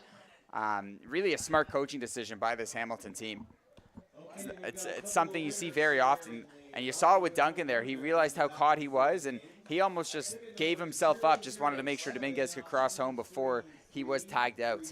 Yeah, even the danger, though, if he was able to make it to second, still existed with Brandon Nickel, the guy at the plate, in a favorable spot in the count. So, yeah, good decision there. Those are the smart little spots that I often call it small ball, but just where decision-making and ability to kind of steal yourself runs with base-running decisions. And so often I think people, especially at a young age, it's hard to quantify the fact that outs are almost something that is tradable, right? Like outs are something you're given. It's kind of a tool in your toolkit as a manager. And Terry Smith has actually done quite a good job since he took over of taking advantage. But veteran managers here in the IBL can do a great job of just making trade-offs, especially with batters that sometimes your coach has to take the game out of your hands. And it's an interesting sport in the sense of often with things like pinch hitting or pinch running, you are admitting to your batter, you're saying, I don't think you're our best shot in this situation. I think in this spot, you are more valuable as a tool to advance a runner. And it's something we've even talked about that Brian and I have been critical at times with about Tachioka's usage, about how whenever he's sack bunts, when you're the guy leading in the batting title race, hitting like he was earlier in the season, 440, don't you just want the bat out there? Don't you just take that bet on the statistics? And that's that interesting stats versus intangibles balance that is what makes baseball so fun. Getting ready for the bottom of the 4th as Francis Adames will face Chris Ortega. Yeah, it's a really good managerial move. It's not seen overly often, especially at the big league level anymore, for more so the reason that teams are aware that it's happening in situations like that. They'll allow the runner to take second, just trusting their pitcher to get the out at home. But the Red Sox thought they could get Duncan at second there, but good base running. So first pitch here in the 4th inning from Adames, in for a strike on Ortega. And remember, he is riding the hot hand into this AB. 4 strikeouts in a row, 5 of the last 6. They appeal to first. No swings, as first base umpire Steve Knights. 1-1. I did get Ortega down on strikes in the 1st inning as well, so he has got everything going for him right now. Remember there, you see on your screen, league leading 41 RBIs. Nobody on base in front of him right now. Bottom corner, inside. Works the count back to 2-1. And he had some struggles last time he faced the Cardinals as well. Hasn't been all smooth sailing for Ortega this year, despite what the numbers look like. But one thing he just does consistently well is sees pitches. He's got great plate discipline. So he's happy to take his pitches and wait until he gets his pitch, and that's where you get the 41 RBIs. He's working counts, he's driving guys home because he's waiting until he gets his pitch. We talked a bunch on the Red Sox report about that balance between discipline and power. Here's the 3-1. Ball shot back, foul, makes it a full count.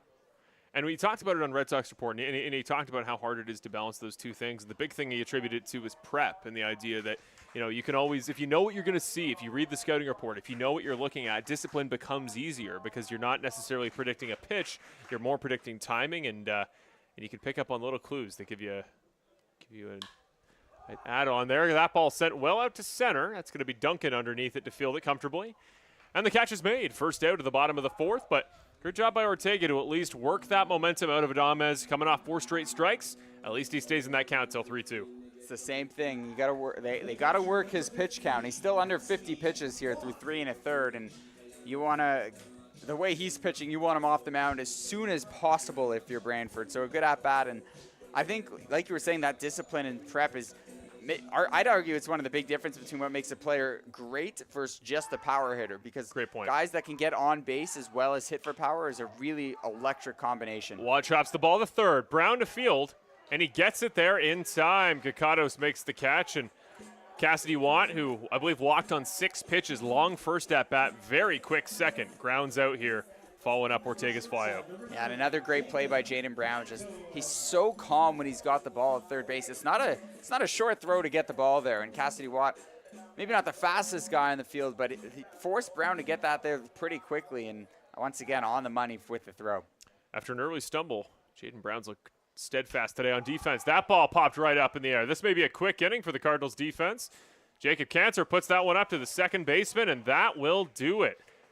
What a quick bottom of the 4th. Frustration there a little bit from Jacob Cantor, and a little bit quicker than the Red Sox would want, especially as we talked about there, Matthew, the importance of pitch count and the fact that Adames is flying through this ball game, could easily go over to the 7th. Easy, and you said it yourself. Even Cantor's last at bat, he loves the swing of the first pitch, and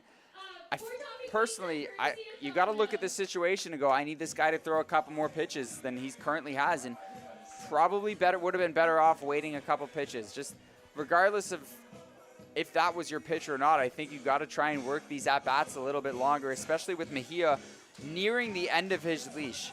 I know Mejia actually pointed and said something at Adames. I feel like the two have had a couple conversations leaving the mound, obviously all in good fun. Terry Smith coming back from the bullpen has me thinking that they know what they're looking to get out of Mejia this inning there. So would have liked to see the Red Sox work a bit of a longer count there against Adames in multiple of the at-bats. It looks like the 2 arms on hand for the bullpen for the Red Sox today are going to be Nikolai Arbach. I'd imagine he'll probably be the middle inning reliever. He's often a long reliever with 3 or 4 innings in him. If Mejia can get through this inning, which would be awesome, designate himself eligible if the win is able to get back in hand for the Red Sox side, he'll probably go till the 5th. I'd imagine Arbach can easily hold it 6 to 8. And then you got to think if this ball game is anywhere that the Red Sox could bring it home, you got to think De La Cruz will probably be the guy to go for his, I believe, maybe 4th save of the season. I'm trying to remember how many of our winning ball games he's appeared in. But that's the thing, is the Red Sox, the ball games that they've been successful in, they often have a lead early. If you watch the season all the way through, you'll know if the Red Sox are going to win a ball game, you know right away. They show potential. Their offense shows momentum. We've been in a lot of these situations, though, especially at home early in the year where they're down early, the opposition has a lot of control. We work our way back in it, and then the other team just saves a little bit of gas in the tank and closes it out down the way. Hoping that's not what we see to cap off this season, because coming into today, 5 in a row, 6 just has a nice ring to it.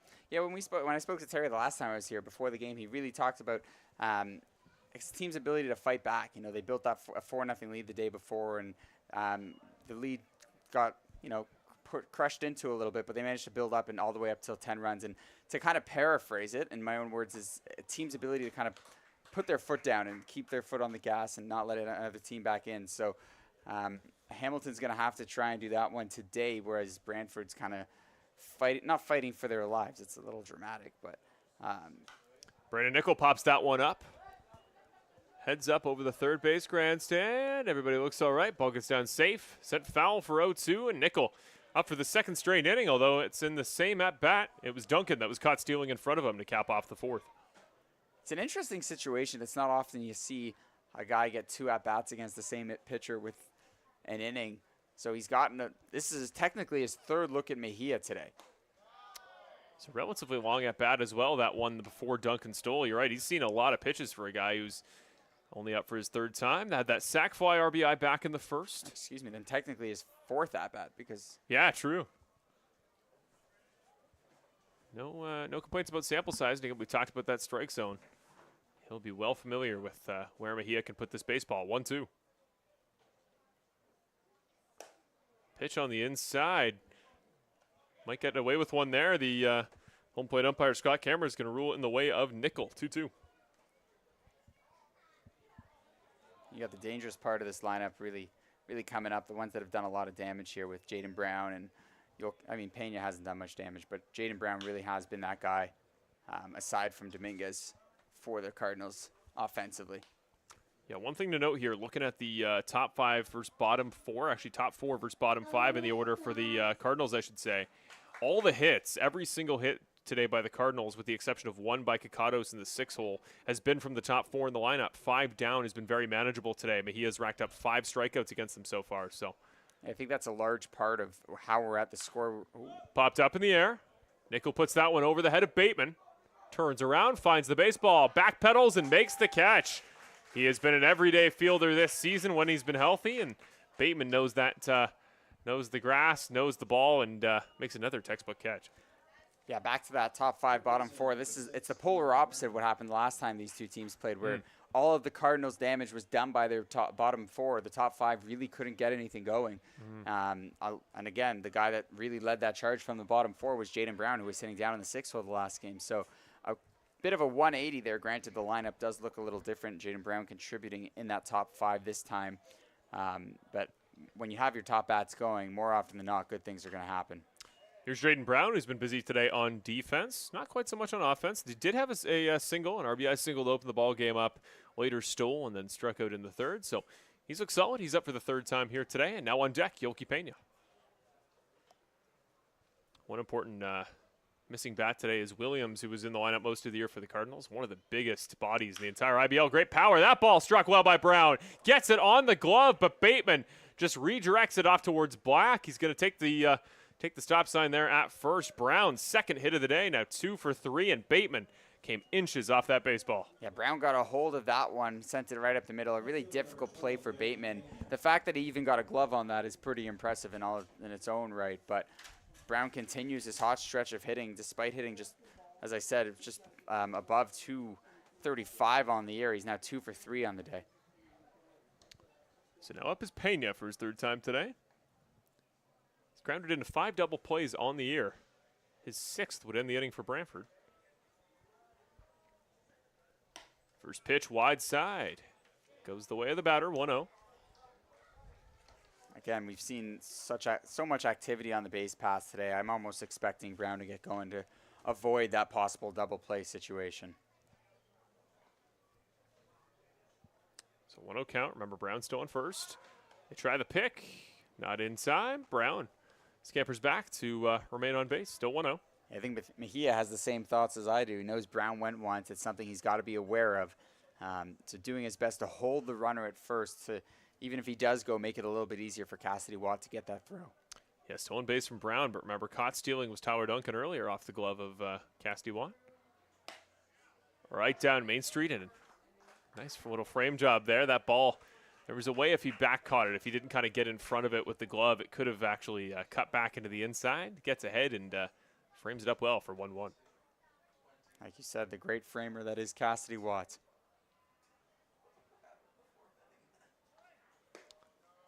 Oh, thought about the back pick. Watt all the way to his feet there just in case. Still 2-1.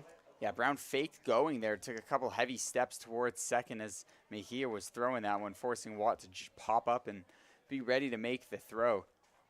Brantford's had an issue a couple times this year where errors like errant throws off to first that have gone wild, so not a horrible team to try the fake steal on, but they've looked better defensively the last couple months. Here's the 2-1. Runner finally goes. That ball, a hit and run, sent well out to Black. Base runner watching Brody Black, who does make the catch. He'll head back to first, and a big moment there is if that baseball came down, that hit and run may have brought Brown all the way around to score. Yeah, great. I don't want to call it a bounce because you earned the flyout, but a really good result there for the Red Sox. Some great recognition from Brown as well on that one. When you're running the hit and run, you're kind of focused on stealing second, but he heard the pop and looked up, tracked down the ball, and realized, yeah, Black's getting underneath that one. I'm going to run back and make sure I don't get doubled up here at first. Tachioka out there in the left, a couple steps off to his to the left side towards the foul pole because here's Nico Kakatos. They try Brown again. Kakatos has been on base both times today, one with a hit by pitch, one with a single in the third. Nearly 90 pitches here for Leandro Mejia. Can you tell it's the season finale? Huh. Arbach has been warming up. He'd be the next arm to come in. First pitch right down Main Street on Kakatos. Matt Hildebrandt now up on deck should his services be needed. So again, Tachioka playing very far left because Kakatos definitely more of a pole hitter than the all-around hitters of Dominguez and Duncan earlier. You know, you can hit over that high fencing. We saw Dominguez do it earlier in the ball game as Mejia steps off. You can tell Jaden Brown's in his head. Yeah, he's already got a steal on him today, got a steal on him a couple weeks ago, and attempted to go just a few pitches ago. So you want to, as much as you want to ignore the runner on base with 2 outs, it's something you've got to be aware of. Brown 3-step lead. Goes again. Watt. Almost in time. Great job there by Bateman to get the ball in the glove. Hops up to make the catch, and he tried the quick tag just in case Brown stepped off, but he is there safe. Second SB of the game. Give him double digits now on the season for Jaden Brown. He's still got a bit of ways to go to catch Tachioka, but an impressive season all the same here on the base pass for Jaden Brown. Got even further to go to catch the 48 that is the record. I can't believe it's that far ahead of second. That ball chopped, likely foul. Yes, it is. 1-2. Kakato's fighting to stay alive here. He a 1 strike away from what could be the end of his ball game if Arbach comes in the 6th. This will be his 91st pitch. I'd imagine it'll be the last batter. Either way, just with that high pitch count and a runner in scoring position. Runner on second. That's Brown. It's going to be the 1-2. Deals. Kakato strikes that one up. Might be playable for Ortega along the bullpen fence. A little bit too far. Nice grab there by our first base cameraman. Kid out there asking if he can have the baseball. We'll see if, I think that's Stephen Hospital. We'll see if he gives it to him. Suspense. Who knows? The Cardinals pen faked like they were going to go up for that one. I think they made a very good business decision not grabbing that one just based on how high it fell from. That thing would have hurt. They need those hands to pitch. Casey Bouyer-Howard decides not to build up his wide receiver highlight reel.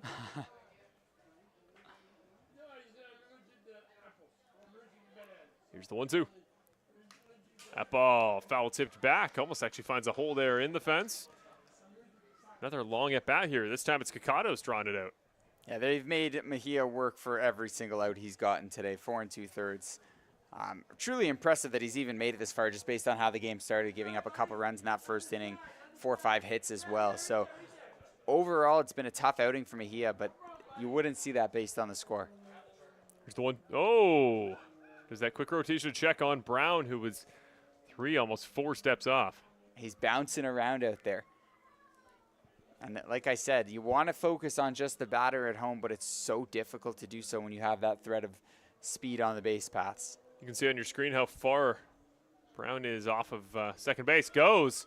What? Wow. Didn't even try. I think he thought he had the strikeout, and Cameron's going to give it to the batter. 2-2 count. Brown safe on third. I think Mejia thought he had it too. He's been smiling the entire time. Watt, no throw because he's thought he had it also. Was going to hold the frame until the ump said something. If the run comes home to score here, this is going to be a big moment.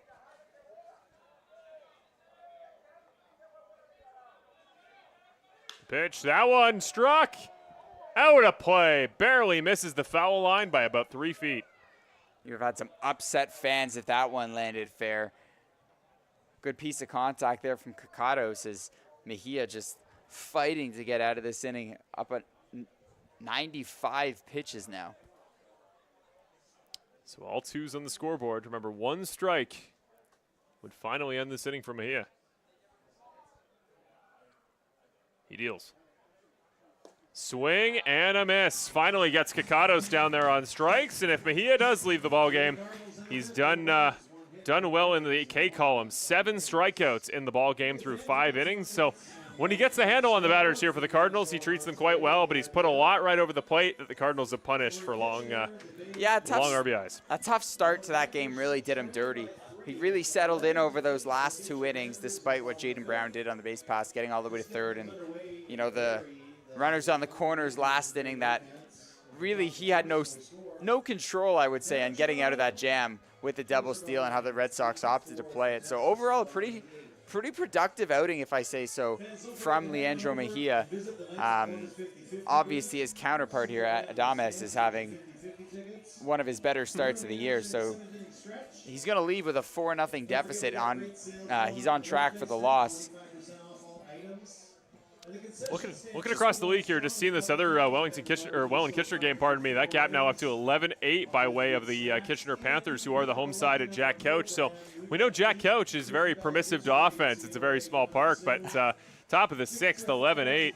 We're about to see Portolato is going to be up for the 5th time in only 5 innings. So wild stuff over there. 16 hits to 12 that ball game. Very different we're seeing here at Arnold Anderson. Again, the home side, the Brantford Red Sox, only 1 hit so far through 5 innings. They've held the Cardinals to 4 runs on 8 hits, which, you know, no defensive errors. They've been hard-earned runs to come by, and that's something that, if you want to show one more thing for next season to prove you can do, I think it's important for the Red Sox, who are almost every game, if they are going to lose a ball game, they're allowing more runs than they are hits, thanks to wild pitches and walks, which, to the credit today of Leandro Mejia's start, we haven't seen too many of. By my memory, it's only the hit by pitches, the pair, which are, you know, just as bad, if not worse, but no walks today from Mejia. No, we did see a couple pass ball get by Cassidy Watt as well early in this one, but overall it's, and, you know, given the circumstances with the rain delay and what the field is really like, it's impressive, the fielding display we've seen from both teams so far today. So it's going to be the Lucas and Lucas doubleheader back up again. Lefebvre is going to lead off the 5th inning. Then it's Bateman. Veyu will see in that 8th spot, and should he be needed, Graham Tebbett will be up for his 2nd time today. This is the stretch of the order that really struggled, allowing an 8-pitch inning.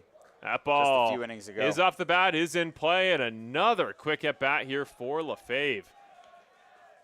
Shows some frustration. That caught the thinnest part of the bat there to be put in play. I thought it hit him on the hands, but the umpires let the play field out, and Lefebvre, that inning starting off just as quick as the rest. That's why Adames is at 52 pitches.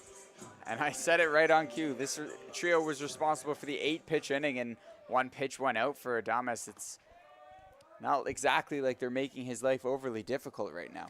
First pitch in there for a strike on Bateman. His first time up, he grounded out back in the 2nd.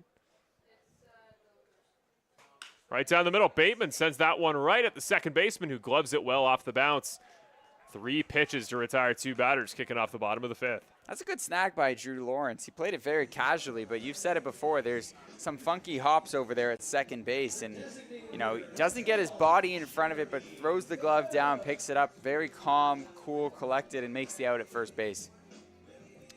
Here's Jeremy Veyu. He struck out back in the 2nd inning.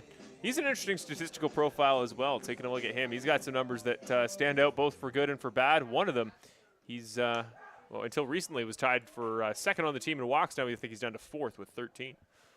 Yeah, he really is a 3 true outcome player. He strikes out a lot, walks a lot, minus the home runs, but more often than not, his result is kind of decided without taking the bat off his shoulder. Feels like the inning has barely started. It feels like there's barely been rest for Mejia, who, as it looks like we will not see Arbach walking out to get ready for the 6th. That ball luckily high, but this inning was almost over in 6 pitches had that been in for a strike. Veyu just needs to keep this momentum from getting out of hand. Yeah, and once a pitcher finds his groove, it's That ball sent foul. it's like a whole different game. You saw Mejia kind of come in with the rough start, and Adama's never had that issue. He gave up the initial hit to Brody Black and then got the ground out from Tashioka, but other than that, it's really been smooth sailing for him all afternoon. What are the odds that in 16 at-bats, the only hit for Brantford would be the very first one? Oh, he tried the walk-off again. He thought that one was in there, just like we saw a couple times with Mejia last inning. These starting pitchers and these guys trying to go for walks, they gotta hold steady. They are not often in agreement with the ump today. And it's usually a couple innings in that pitchers think they have a read on what the ump zone is. So that one, That ball sent. This time, once again, Lawrence at second. Gloves it cleanly. Throw to Kakados. What an inning. What a performance overall today from the Hamilton defense, giving the Red Sox more or less no room to breathe. Yeah, despite the call he didn't agree with. 3 groundouts to get out of that inning there for Adames. A very clean inning. Hasn't given up a hit since the first inning. No. Yeah. Oh, since the Brody Black single lead off the game. Yeah, Watt got on base, walked to open it up, and that is all she wrote. That is now 13 straight batters retired by Francis Adames in the Hamilton Cardinals. And he's still under 60 pitches through 5.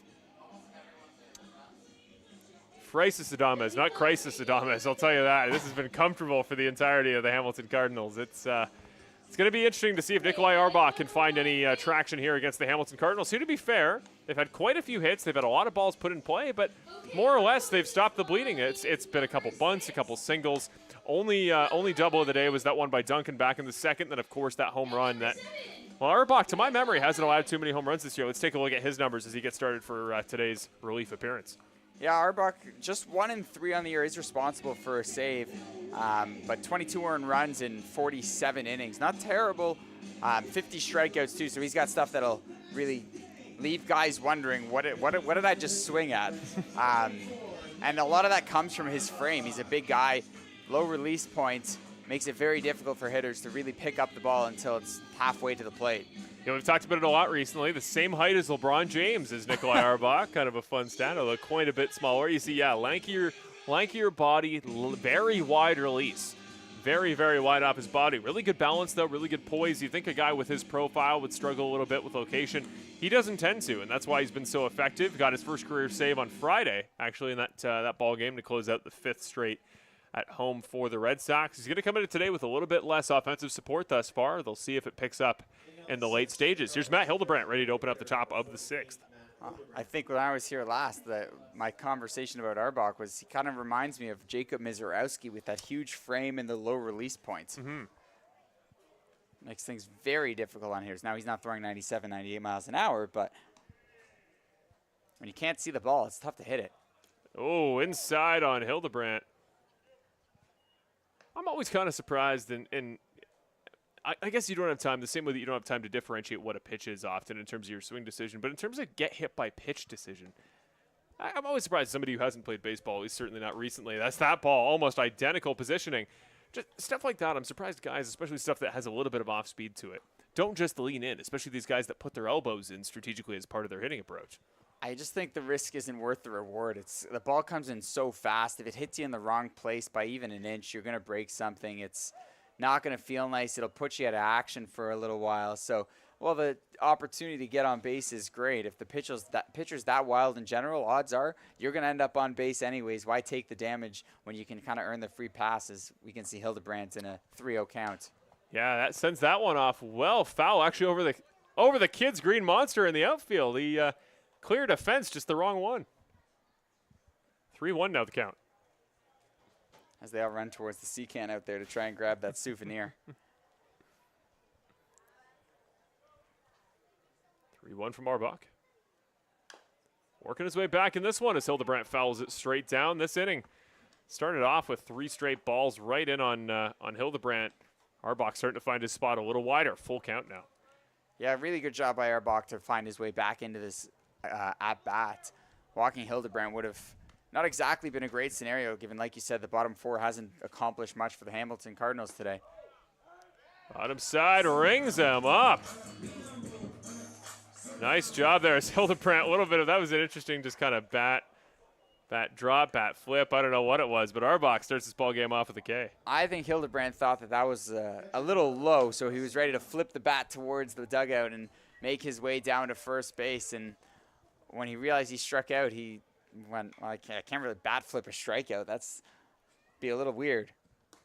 That's a great anecdote there by Haley in the YouTube chat. Thank you for mentioning that. Hildebrandt hit by a pitch in the head and was out for injury for 2 years. And Brantford, so forget everything I said. I say that as somebody who has certainly not recently been hit by a baseball, certainly not with the velocity of a guy like Nikolai Arbach. Not that I've been hit by many baseballs in my day, but I think it's much easier to stare down a 70, 80 mile an hour pitch when you're up here than it is when you're down there. We can take you to the cages later on and see how you feel down there if you like. Oh, boy. We'll see. I have actually been looking into playing next year. I'm going to be a one true outcome hitter. One true outcome. And that outcome is strikeouts? Down on strikes. We'll slot you in at the 9 hole. It'll be perfect. If I pitch against some of my college buddies, maybe the occasional walk. I hope you can catch. Can probably catch, but I also value my knees. So. Left bench sounds pretty nice right about now. 2-2 count here. This is Russell Young up for the 3rd time today, currently 0 for 2. Arbach, his 2nd strikeout in 2 batters to start the ball game. He is back, and we'll do a quick count. His strikeout, I think, was up towards Irvin for the team lead coming into today. There's 2 in early order, and he's probably going to go deep, maybe have a chance to break that. Yeah, still 3 strikeouts behind Irvin, so you're on the ball there, but I think it's worth noting that Irvin's thrown about 20 innings extra over what Arbach's done. So here is Lawrence. He has struck out both times he's been up today. Sends that one into play. Ortega just out of his reach, almost dives for it, and, well, turns that around real quick. Lawrence, stand-up single there out of the reach of Ortega. Yeah, plays like that are super awkward for the first baseman. Well, any fielder, quite frankly. It's not far enough out that you can really go into a full dive and not close enough that you can reach down and get it. So you got to almost like a baby dive forward. Right. Yeah, you just can't get down quick enough to grab that ball. And even with that dive, Ortega overjumped it. So a good piece of hitting there by Lawrence, and now the top of the order back up, maybe the most dangerous hitter here today in Dominguez. Yeah, Carlos Dominguez been on base all 3 times he's been up, and don't forget that big home run. First pitch inside on the hand. Surprised Dominguez goes around on that, but the count is 0-1. Yeah, that's maybe the silliest Dominguez has looked all day. It's almost like a self-defense swing when you see guys go around like that because they just weren't expecting what they got. Great piece of pitching on that first pitch by Arbach. Now 3-step lead here. Watch Lawrence there on first. Doesn't go. Arbach, keeping him in mind, puts that ball well off the plate of Dominguez. 1-1. And you want to talk about a mental game there. Dominguez had stepped out of the box before Arbach had even came around to throw that pitch. So he was taking the entire way, trying to get a read off of Arbach there because you could tell he didn't really have much of a feel for him off that first swing. Castiwan ended the 4th inning with a caught stealing. Might have a chance to do it again as Dominguez steps all the way out on the bunt, and they give him the ball, 2-1. Yeah, Lawrence is a threat to steal over there at first. He had 10 steals a year ago with the London Majors at 2 steals in just 7 games this season. So his speed is definitely an asset out there for the Cardinals. Takes another step. About 3-step lead there for Andrew Lawrence, right down Main Street. Beautiful pitch by Arbach and a little bit of horizontal cut to head back right over the plate. Now, if I'm not mistaken, Adama is walking towards the bullpen here, just along the first base side. So I'm not sure if something's feeling a little weird, or they think 5 innings is. That ball struck where out they're towards comfortable Black. with Has to them. range forward for it. And again, it just bloops down in front of him. Good to get down in front of it. The base runner advances, and he'll slide cleanly into third. An inning that was started off with 2 strikes and ended up with 2 consecutive singles. And Dominguez now 4 for 4 on the day. Yeah, talk about a good way to end your season. You want to end off feeling yourself going into the postseason. There's really no better way. And Dominguez already a stolen base as well. Wouldn't be surprised if they tried something here to get him going, because you've got the speed at third if you want to end the inning the same way you ended a couple innings ago with that steal of second to let the guy come home. And, you know, you kind of force the Red Sox to choose one way or another. You want to give up that run, and then you just got to start the next inning with Duncan all the same. First pitch in there. That is Tyler Duncan as he fouls that one off at the home dugout. And you got to think, Arbach's a clever guy. A lot of the season he was at the first base manager position, was off the active roster, has since come back and pitched great. He is very aware of situational baseball. I think if he sees that situation again and it's playable, I think he will know very well to keep an eye and go for home and probably just let the steal go by. Yeah, I also think it'll depend on the count as well to see what they want to do. But odds are they can't sacrifice the run. They did try it. They absolutely tried it again. I gotta say, Hamilton Cardinals, I think Arbach's coming home. They try it one more time, but I've been proven wrong before. And now he's 1 strike away from 3 in his first inning of work. Yeah, I think in this situation, 0-2, you have one of the best hitters in the IBL up to bat. I think you hold the ball at home. I don't think it's worth risking giving up the run. I think you take your chances. You've got one of your best up against one of their best, and you got to hope that Arbach can get the job done. That ball fouled very deep off to the picnic tables. That one almost off the mascot Boomer, but luckily he remains out of harm's way. Still 0-2. Yeah, Duncan's seeing the ball really well today. He's just underneath that one, but his double was way out there in the gap, just off the fence. That ball looked like it had plenty of power underneath it. So maybe you can throw off his timing a little bit here. I wouldn't be surprised to see Arbach go to something off speed. Well, Tebbett, Black, and Tachioka are going to be up in the bottom of the 6th here, and good news for them. Looks like Adamez's day may be over. Wide off the plate. He's got balls to work with. 1-2. And a stolen base there for Dominguez. They tried it once again. Dominguez actually stopped between first and second in hopes that he could draw a throw. And like we said, Cassidy Watt, they were ready for this. When they said, take your base, I don't care. You can pad your stats all you want. We got to get out. We got to get past Duncan here. So that will technically be rung up, I believe, as the 5th stolen base of the day for the Cardinals. And it's in. Bottom part of the zone. Clutch strike there from Arbach, and way to start it. 3 Ks and 5 batters in his first inning of relief. Yeah, Marshall, you nailed it earlier when you said Arbach would be ready for it there, and they played that perfectly, made sure that they gave their team a chance to get out of that inning without allowing any runs. And not only did they get out of the inning without allowing any runs, they managed to get through Tyler Duncan, so they don't have to face him. It's up to Brandon Nickel next inning. So we'll keep an eye here on our new arm coming in for the Cardinals. The question was just asked here live at Arnold Anderson about, it was a trivia question for a fan about how many straight home wins have the Red Sox won coming into today's ball game. And if you've watched any of the Brantford Red Sox home broadcasts, they should know. So I didn't quite get the answer, but I will be personally offended if they didn't get the right answer. Of course, now that the segment's done, it is 5. Today would be 6. But, well, you see that run differential and that hit differential specifically on the screen. The Red Sox got to make up a 9-hit gap. Here's Corbin Peters, the man they got to do it against coming into the ball game for the Hamilton Cardinals. 3-2 record, 5.33 ERA, 28 strikeouts on the season and 27 innings of work. A strikeout an inning, that's nothing to scoff at there, Matt. Yeah, he's been pretty good this season for the Cardinals. Looked good in his last few outings. Well, not the last one against Toronto, but when he came out against Brantford his last time, gave up a couple runs and was responsible for the loss. He struck out 28 and 27 innings of the ERA, up at 5.5. So not exactly the best season for Corbin Peters, but the 3-2 record is more than enough for him. I'm sure he's happy to grab the wins here and there and hoping he put in a couple clean innings of work for the Cardinals here today.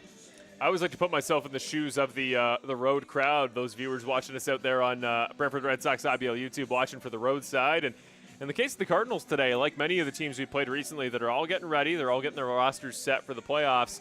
I think you got to be pretty excited with what you saw today out of Francis Adamez, pardon me. You know, looking at the rundown for Brantford, it's pretty depressing, and it's not only strikeouts. Of course, he had 6 already through 3 innings, but then after that, it was fly out, ground out, pop up, ground out, ground out, ground out. He's just putting balls in play, racking the outs up early, and I think he did it for 53 pitches through 5 innings. Just unbelievable efficiency that will carry over well to the playoffs. Absolutely, and we talked about really how difficult Hamilton might be in a playoff matchup because, you got to deal with Owen Boone once or twice in a series, and when you got a guy like that on the mound, I'd like your team's chances 10 out of 10 times, but you really need something else to kind of push you over the top in a 5-game series. And Adames has proven with his last few starts, he's been outstanding, that he is that number 2 guy.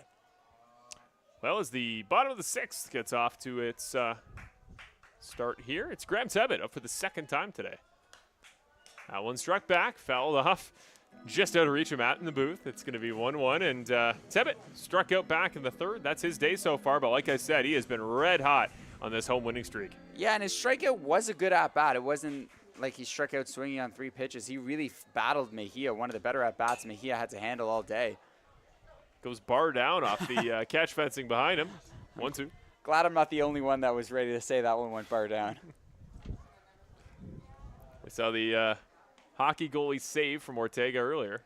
Hockey night in Brantford may have been Friday, but its impact still being felt. Oh my goodness, that ball crushed off to the opposite field. By opposite field, I mean literally the other field. Great shot there by our first base cameraman to show the junior field that ball landed in. Thankfully, all cars still good to go. I've been pitching that balls put in play on the junior field should be fair. They should put a defender out there, but just one defender. I haven't worked out the details quite yet, but if the IBL would answer my emails about it. Nah, I'm kidding. That one, the 2nd strikeout of the day there for Graham Tebbett, and the 1st for Corbin Peters. So 5-pitch strikeout. Here's Brody Black, who did also strike out his last time up to bat. He was the 2nd of the trio of strikeouts that the Cardinals rung up there back in the 3rd. So Black with Tachioka on deck. If you're going to start building a comeback, now is as good a time as any. You got the top of the order, and now we're runner on first.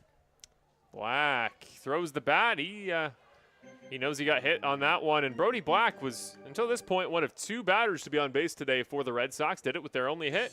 Now he'll do it for the 2nd time with a hit by pitch. Here's Tachioka.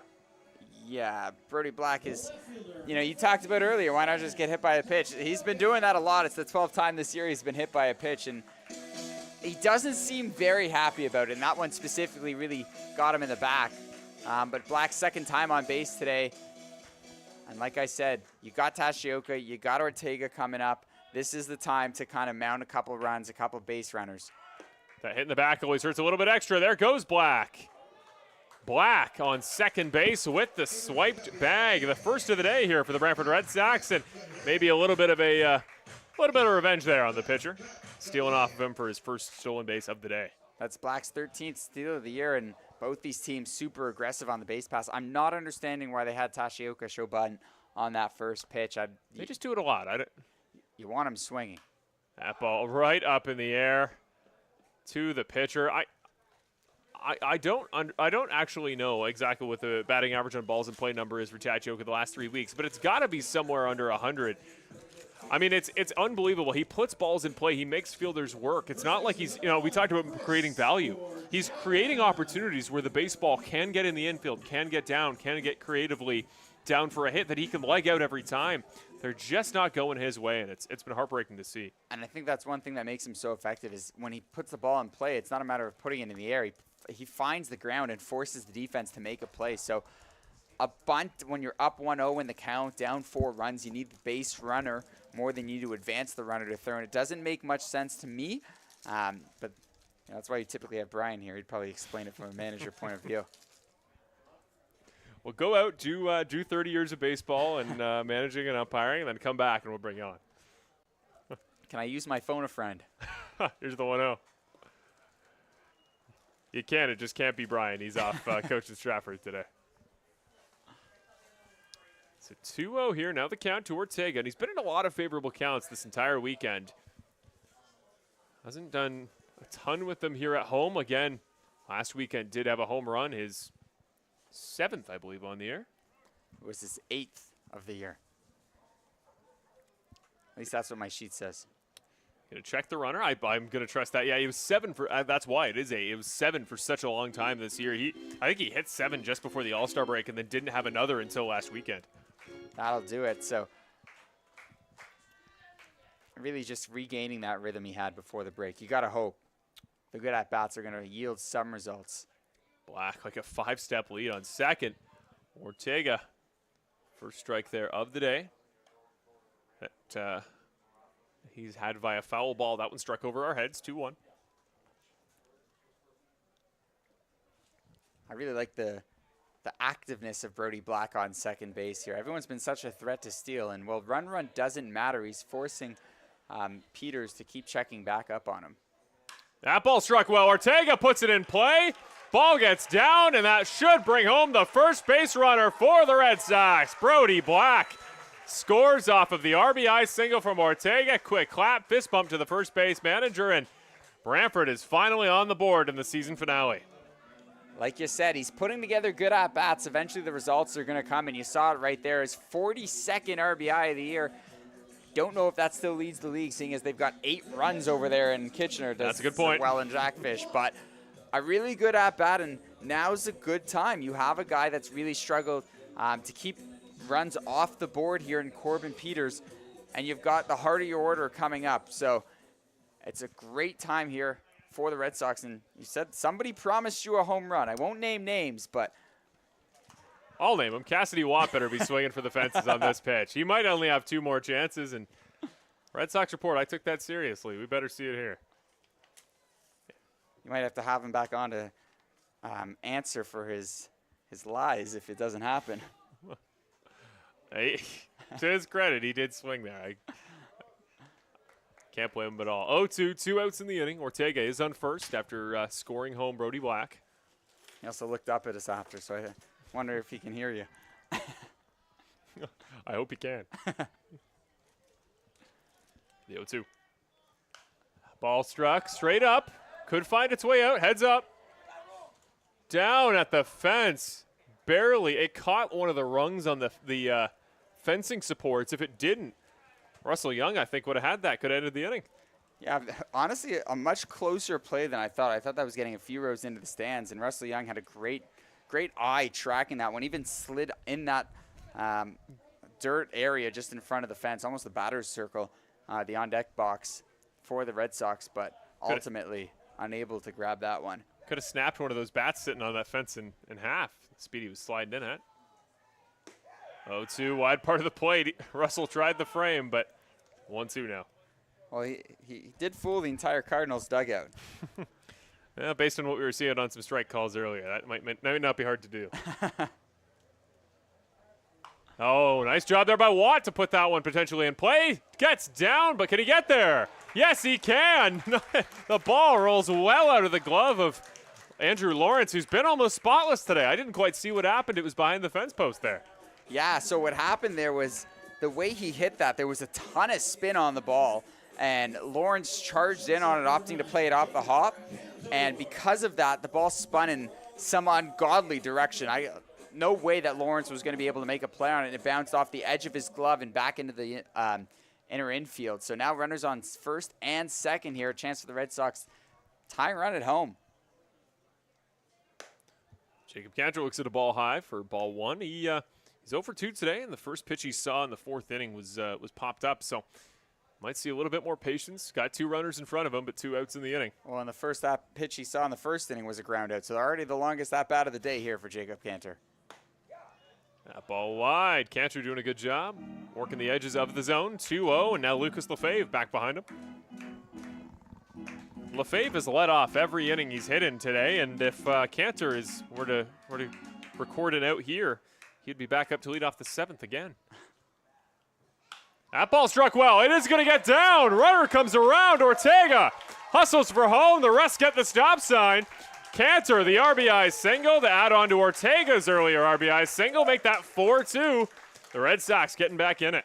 RBI number 9 on the year for Jacob Cantor, but maybe more importantly, the Red Sox find themselves in position to really continue cutting into this lead. 2 runners on. Lucas Lefebvre back at the dish, and he's hitting .292 this year. That's really all you got to do right now is put the ball in play. as we were seeing with these last 3 hits. So here comes Lucas Lefebvre. He is also 0 for 2 today. Strikeout and a ground out.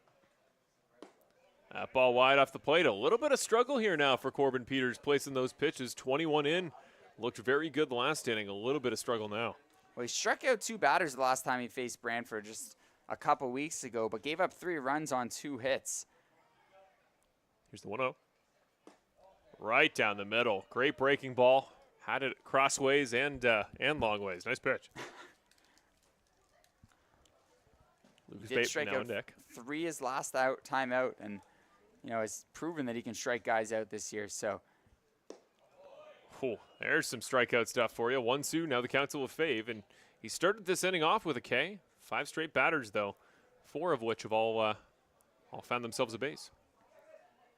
now you've got to go on the defense here if you Lucas Lefebvre. Got to shorten, got to choke up a little bit and do your best to put the ball in play. Runner goes, hit and run chance. That ball over the head of the left fielder. It is over, off the fence. 1 run comes around, that's Watt. Digging for home. He's around, the throw in could tie it, but it will not. Gets him there inside, right in the gut, and I hope he is okay. Jacob Cantor goes to the ground. What was almost the tying run, but at least they close the gap even further. 3 runs in the inning, bring the Brantford Red Sox to within 1 of the Hamilton Cardinals through 6. Great piece of hitting there from Lefebvre. 6th RBI of the year. Very aggressive send there by the third base coach. It looked like the ball was almost halfway, like it was already picked up by the outfielder by the time he sent him. And you could see that result at the end of the play. But I don't hate forcing the fielders to try and make the perfect throw. I agree, although the only thing I will say, one of the best in the IBL, Pena there as far as left fielders go. Very good control of his placement in terms of balls back to home plate. So he may have had a chance there. I don't know if I would have tested him specifically. You put guys on the corners for Lucas Bateman. That's a bet that I'm willing to take 9 times out of 10. So, those are the ones that sometimes you can want back. But just think, our game last Sunday was won solely because Tachioka had an aggressive send to come around, tried something that was less than conventional, and it worked for him there. So we're going to take a quick break away. We'll take a few moments away, and then we'll take you the rest of the way down the final game of the season, the Brantford Red Sox season finale here at home. They are currently down 4-3 to the Hamilton Cardinals. We'll see you back here on Brantford Red Sox IBL YouTube in just a moment. Hard line drive up the middle. Whoa! Lindor out of nowhere. How did he do that? That Lindor can play. I don't know about that hair. And don't get me started on those gloves. I don't know. I kind of like it. It's time for a revolution. The Ref 1X by Ronald.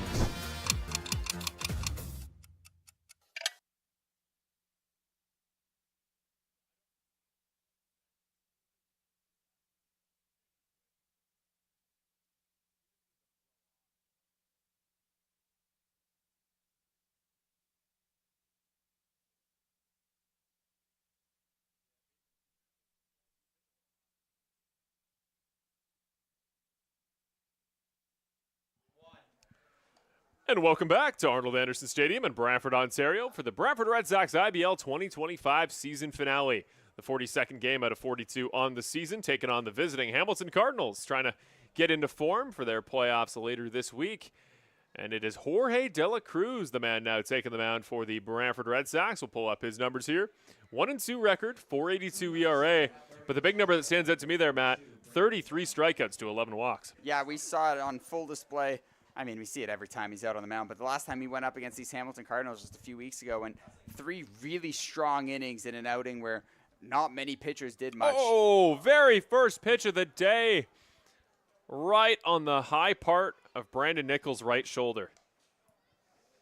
3rd hit by pitch of the ball game. He's got stuff that'll, leave you shaking in the boots in more ways than one, I guess. He can make you swing and miss, but also Nichols really feeling the effects of that one. Very slow walk down to first, but I can't entirely blame him. Here's Jaden Brown. He's going to hope he doesn't become another victim of an HBP. He's got 3 swiped bags today already. 2 hits, 1 RBI. Great day so far for the third baseman, and he is the last guy you want on the base paths.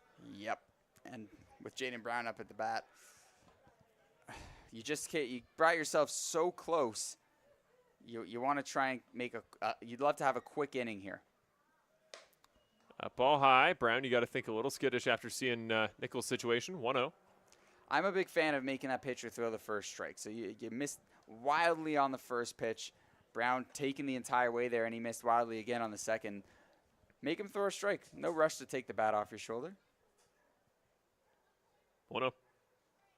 Swing and a miss there on a ball that might have been hittable for Brown, but had just great velocity on it. And De La Cruz, very similar profile to a guy like Mejia from the bullpen. His big advantage is being a little bit better control. Yep, and we saw it on absolute full display last time. Struck out 7 over 3 innings against the Cardinals.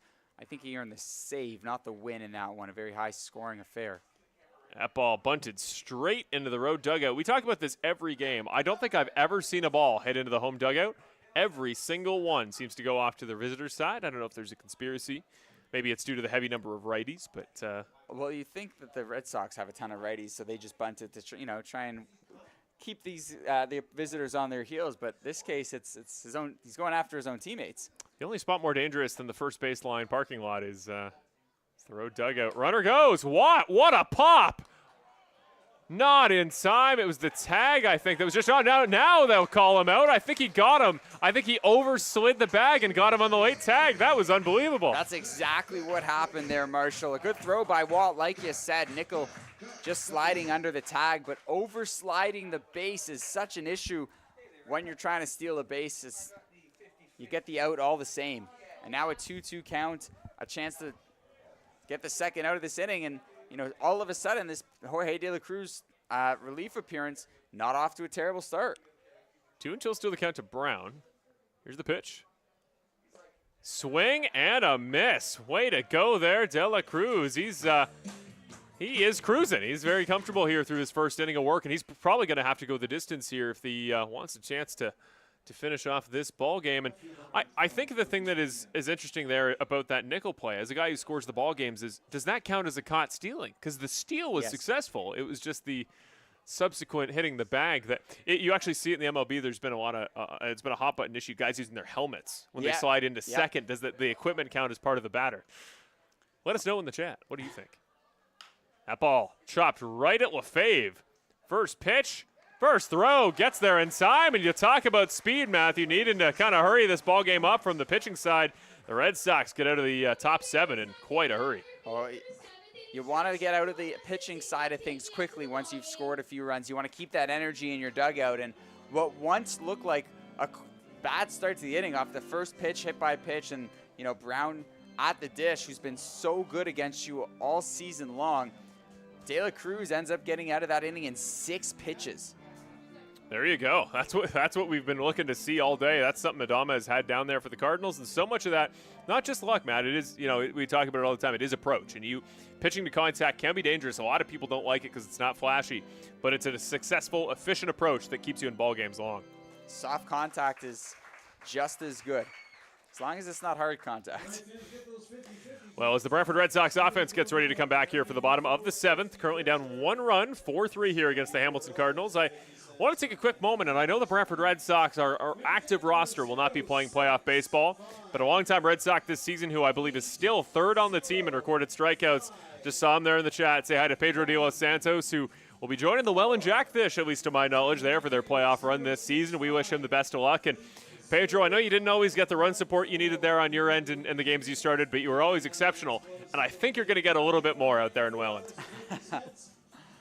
I joined a pretty strong team out there, and I'm sure everyone in the Red Sox dugout are upset that it's not them out there playing playoff baseball. I'm sure they were wishing Pedro nothing but success here in the postseason.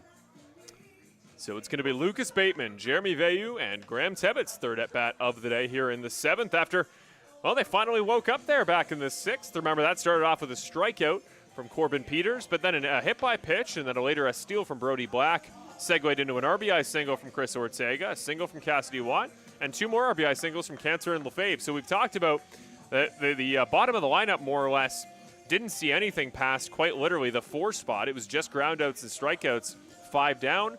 Then, Cantor, LaFave starting to wake up. Now it's on Bateman, Veilleux, and Tebbett to keep that momentum rolling. Have every batter today in the lineup for Brantford provide some offense. Yeah, if you can get a couple guys of these next 3 on base, you're putting yourself in a really good position with ideally less than 2 outs in the top of your order coming up. So it is Lucas Bateman up for his 3rd time today. He grounded out in both of his earlier appearances. Remember, Veyu now on deck. Still Corbin Peters, 24 pitches deep. First pitch, close side, up towards the batter, ball 1. There is someone warming up in the Cardinals' pen, so I think their manager very aware of the situation he's in if, you know, these first 1 or 2 guys manage to get on base. That pitch in. Swung on, missed for strike 1. We'll see if our first base cameraman can maybe grab us a shot there of who's warming up in the bullpen. My guess would be Hospital will probably come in to finish it off. We'll have closer versus closer the last 2 innings. Nice breaking pitch there. Peters finding the zone well on Bateman here early, 1-2. Yeah, Bateman finds himself behind. He's not typically doesn't have a home run this year, but took a big cut there on that second pitch. See, there's the pitcher warming up here for the Cardinals. Once he throws 21. That ball struck well. Up into the air and doesn't quite get down. Sounded good off the bat. Didn't look good in the air. Bateman sends that one for the first out of the 7th inning. Yeah, it looked like that one might have had a chance to drop at the kind of just on the edge of the outfield there, but it hung up just long enough for the shortstop, Brandon Nickel, to get over there, who seemingly all good after getting hit by that De La Cruz pitch. So taking a look, that is going to be Odell Beckham Jr. himself, Casey Bouyer-Howard, the man who made one of the great catches you'll ever see bare hand out of the bullpen earlier in the ball game. And you got to wonder if he's already peaked. Like, could he come in, strike out every batter he faces, and still the highlight of his day is that one-handed catch? Really depends who you ask. 1-0 is going to become 2-0 as they appeal to first. Steve Knight's going to give it to Veyu. He's up 2-0. Yeah, Veyu, another guy that loves to draw the walk. Like you said, 4th on the team in walks drawn this season. Small sample size, too. He's typically only been a DH part-time this year. Is that one? That's a truck killer, potentially. Gets down, clears the vehicles, and that one is off into the opposing field. I don't know if the rule for free candy bar for returning a baseball applies if it lands in the other field. I feel like you got to authenticate the ball. Makes it a little complicated. 2-1 becomes 3-1. What's stopping someone from bringing their own ball and just saying, I'm going to return this one? They don't put that in the air. If somebody wants to do it, that's their prerogative. Whatever gets the kids here a free candy bar. That's fair. Here's the 3-1. I can respect that. Veyu strikes that one. Same spot. He really has a car he wants to hit in this parking lot. Great job there by our first base camera, keeping with it. Any ball in the postal code we can get a camera to. I don't want to speak on behalf of you, but every time the ball gets hit in that general direction, I'm holding my breath waiting for a car alarm to go off. Here's another one. And this first base cam op managed to grab that one as it's falling down. Really spectacular job out there. Yeah. Don't know exactly where Veyu's personal nemesis' car is parked, but I have a guess. I'm glad it's not my car. 3-2. And that's in the dirt for ball 4. Veyu make that his 14th walk of the season after putting 3 in play to keep the at-bat alive. Got to be honest, I'm not sure if those claps were that he can't hit any more foul balls out down Might near be the parking lot, or if he's got on base. Was only the people parked down there. Tebbets had a couple good at-bats today. You won't see it based off the scorer's sheet, the 2 strikeouts, but really good at-bats. And he's another guy that's got some speed, so a ball on the ground like could give you runners on the corners.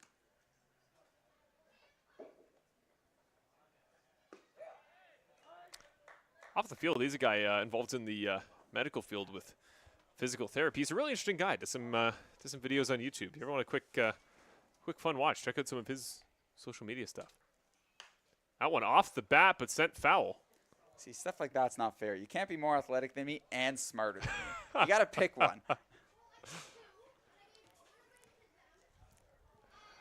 Well, I don't know if it's a sign from a higher power, but a light begins to part through the clouds right as Veyu gets on deck. Only 1 out in the inning.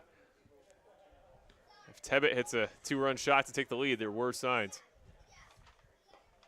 There were signs. That one in the dirt. Back pick attempts. No dice.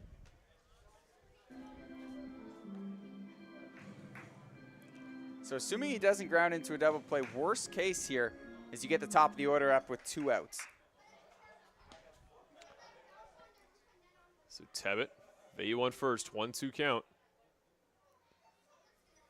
Swung on. I'm going to say it just caught the bat. It was hard to tell. Didn't hear much of a sound, but he keeps it alive the same way Veyu did. Oh, and I'm sure he'll take that no matter what, whether it hit the bat or not. The ability to extend the at-bat. And Peters also has thrown quite a few pitches here. He's approaching 40 in just an inning and a third. Swing and a miss. Tebbett slaps it off the ground. Frustration for his 3rd K of the day, 2nd in back-to-back innings. And, yeah, Peters 40 pitches there. Had Tebbett got on base, that would have been 10 pitches per batter out in this ball game. So, yeah, Peters not quite the efficiency. He's 13 pitches away from how many Adama has threw in the first 5 innings of starting. I think that just puts on display how impressive that Adama start truly was. Welcome back, Brody Black. That one struck off, foul, a little bit further down. First baseman trying to find it. He tracked it down there. I did manage to find the ball in the trees. I'm thoroughly impressed by this job there. I'd say it's like finding a needle in a haystack, but he's found the needle every single time. Here's the 0-1.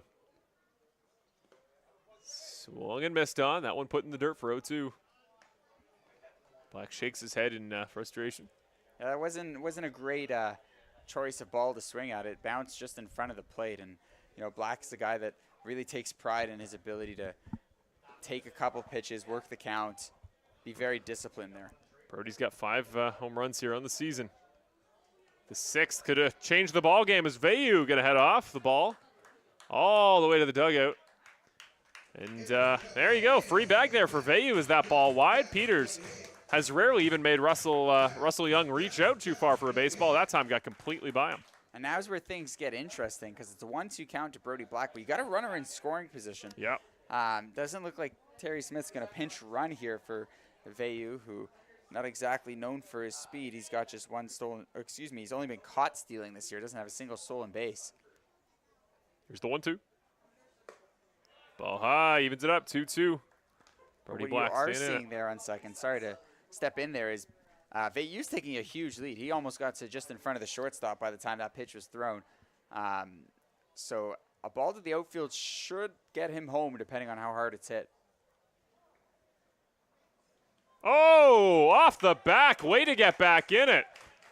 Great just extension of the at-bat to put yourself in a position to have that. And Corbin Peters, as he hits Black with, let's note, his 2nd hit by pitch, not only in the game, but in the last 2 innings. So Brody Black may be a little gun shy, heading up back for his 5th at-bat of the day when he returns. Here's Tachioka with 2 on base. His 13th hit by pitch of the season. Holy cow. I will say, Brody Black still playing some catch-up. When these teams met a few weeks ago, Andrew Savage got hit by a pitch in 3 straight plate appearances. Oh, my goodness. So what is it about the Cardinals? Did he do something in the offseason? I think it's the battle of the red. You know, the Red Sox, Cardinals, the red. They just really gets them. So, and there goes Corbin Peters out of the ball game as he'll be relieved by, like I said, Casey Bouyer-Howard, who's been warming up. We'll get you some numbers on him momentarily.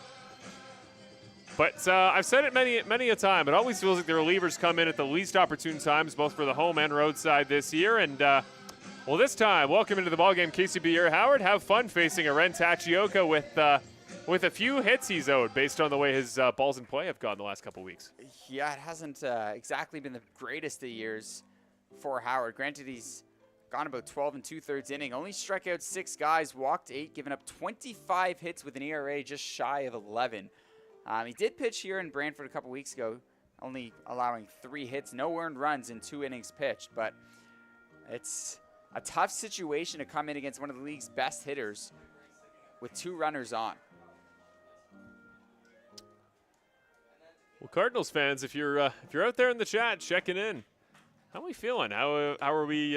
Based on what you've seen today from the offense, more so going into the playoffs, you've seen an interesting profile. We saw those big power swings earlier. I mean, Carlos Dominguez has to be the thing you're most excited for. An offense with Dominguez on it and a pitching staff with Boone on it, you can win any ball game 1-0 just based on those assets alone. So, how are we feeling heading into the playoffs? The confidence today, and keep in mind, I know a couple fans from Barrie and London are going, well, you look at the record, beating Brantford or at least having a close game against the Red Sox, not always the most impressive. you see the way we're playing at home lately. You're playing a 5-in-a-row ball club, and you're playing them quite well. So if you're watching out there, Hamilton, let us know how we're feeling heading into that playoff run as Buyer Howard finishes up warming up. And they're not particularly close wins in those last 5 home games. A 10-4 win over Chatham-Kent, a 15-0 win over Barrie, 7-3 against the Leafs on Friday, and then you got a couple close games, a 5-4 win over Guelph and a 10-8 win over Hamilton. So they put up a lot of runs here at Arnold Anderson Stadium. Whew, gotta slow myself down a little bit here, but they've really been able to tack it on over their last 5 games here at home. Yeah, that 5-4 ball game featured 7 lead changes, which is just absurd for a game that low scoring. Here really comes Tachioka.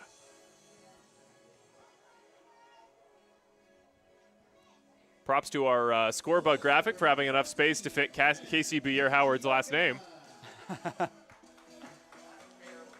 He is the best value in the IBL for jersey sales. Remember, they don't make you pay extra for the extra numbers. I've always thought about a guy like in the NHL, Jacob Forsbacka Carlson. Yep. Name almost wraps around like a rainbow above his number. Here's Tachioka. First batter Howard will face. And listen to this Arnold Anderson Stadium. First ball in the dirt, well blocked by Russell Young. The Brantford bench all up on their feet. I think that's Leandro Mejia really giving the windmill over there. There you see him. Mejia and the entire bench fired up here. Is the sun? It's back again. Perhaps a sign. It might have been a sign. Tachioka puts that one in play.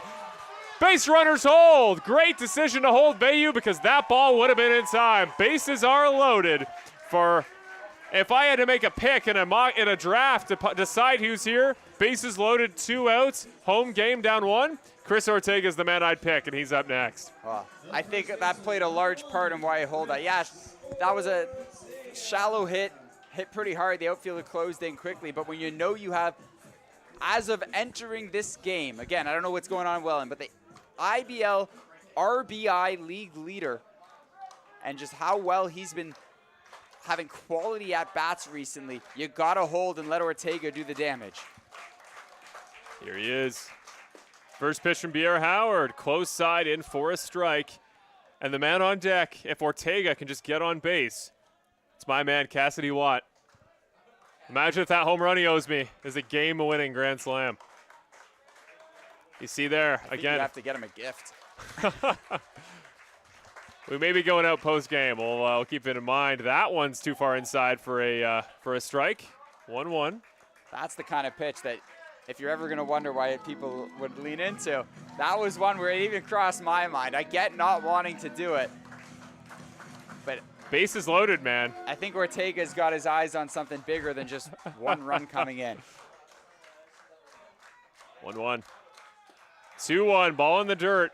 And our one of our staff has a megaphone he's been using all game, and yet Leandro Mejia is still the loudest, most rowdy fan in the entire building. Might have to try and get Mejia that megaphone. Boomer firing up the crowd. Here is the 2-1. Ortega, we update the number. It's 42 is the league lead. That one struck.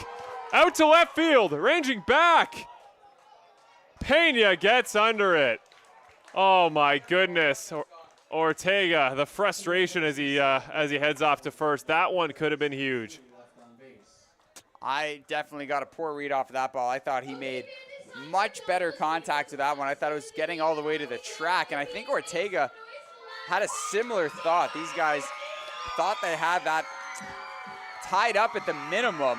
Instead, now 4-3 going into the top of the 8th.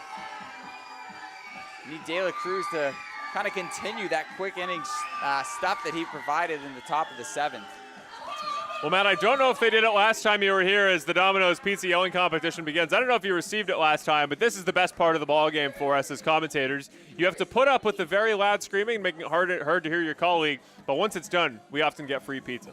Oh, no, I think they were screaming like that the entire game for me, so I'm cool with that. There you go. That's what I like to hear. Luckily, a crowd full of Leandro Mejias. We may have just blown out all our mic equipment. He's been awesome at getting the bench fired up. Talk about what a great baseball atmosphere that would have been. 9 innings of just Leandro Mejia bringing the energy. Makes you wonder. Maybe some of Pedro de los Santos' Brantford colleagues will be out to watch him in the playoffs against Welland. Honestly, a cool story. The fact that a guy that has been so steadfast for this team pitched. I think he still has the most innings pitched, if not maybe Connor Urban, for this team this year. For Pedro de los Santos, who's been around the ball game for a while, he's a veteran. He deserves meaningful playoff innings here in the IBL. I'm glad he's going to get them.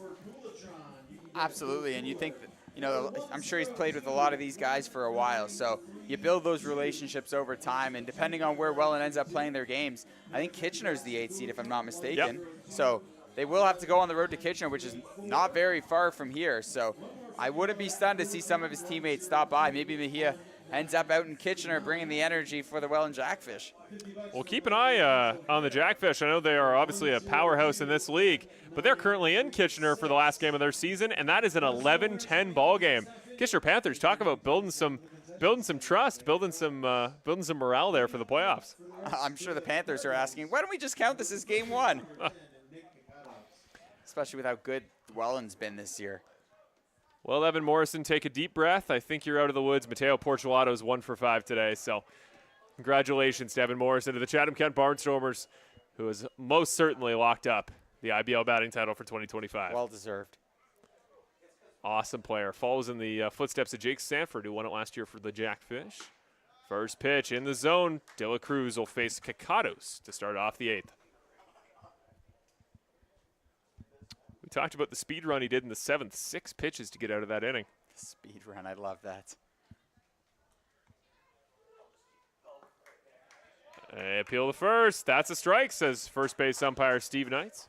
Yeah, when it's coming that fast and it drops so hard, it's going to look like a fastball every single time. Cacados went around thinking it was, but that one had so much break on it that it ended up bouncing. Swing and a miss. De La Cruz has looked deadly since he came in the ball game, and good news here, Red Sox fans, trying to keep this game close for the offense. Hildebrandt and Young, the next 2 up. Neither have been on base once today. That at-bat was just the perfect kind of example of what De La Cruz brings. He's got stuff that'll make you look silly. You think it's a fastball, comes up and drops down to the ground, and then he comes back with a speedy slider that goes away from you that has you almost look like you're swinging like a canoe paddle. Here's Hildebrandt. First pitch he looks is in for a strike. I'm just going to put it out in the world. 5 pitches away, immaculate inning. Might be a little early, but I think he actually went. He nearly had one last time as well, actually. Make that 4 pitches away. 5 in a row to start off the 8th. Feels like you're breaking every announcer rule ever. Yes, right I now. am. I have posthumously knocked on wood. Here's the 0-2. Called strike 3. I mean, I never thought I'd have this moment necessarily in my career. You always wonder. Yeah, I always wonder, hey, am I going to get ahead of it if I have the opportunity? I've been fully aware. I've put this out here in the world. He's 3 away, and if I'm Hernandez who's coming in to pitch hit for Young, I'm just thinking about it. I'm just thinking about, all right, he's coming off 6 straight strikes. What am I going to look at? All I'm going to say, Jorge, is his name is Marshall Crocker. It was not Matthew Izakow that jinxed you. That's all I'm saying. That's enough. That's enough for me. First pitch. Make that 7 in a row. This isn't an easy out by any means. It's a tough spot for Yomer Hernandez to be put into, but he's a 290 hitter. Draws quite a few walks, if I'm not mistaken, as well. He's walked 11 times this year. Off the bat, I think that'll break it up. Marshall, breathe. Deep breaths, deep breaths. I think it'll break it up. I don't think that'll count as a swung strike. I think you got to. No, you don't either. It's just 9 strikes in a row. Doesn't matter how you get them. Huh. Good that we establish what it is before we potentially see one. Here it is.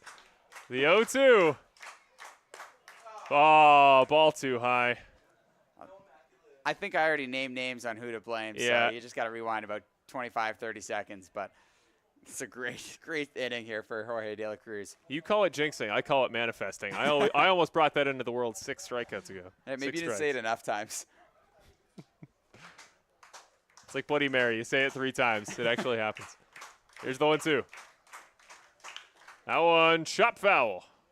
What was a very quick inning, which is, again, what we said at the start of the inning we wanted to see. He's done it, and he's done it on strikeouts, which is often not the quickest way to cap off an inning, but He'd still do it in 12 pitches if this is in for a strike. Yeah, and like I said, Yomer Hernandez, not an easy out. Just 19 games here with the Red Sox. Swing and a hits. miss. What an inning. Jorge De La Cruz, again, was one pitch away from what I'm warning is still an immaculate inning. I thought, if there's any baseball like diehards out there, I want a confirmation because it was a ball straight down that I think was considered foul.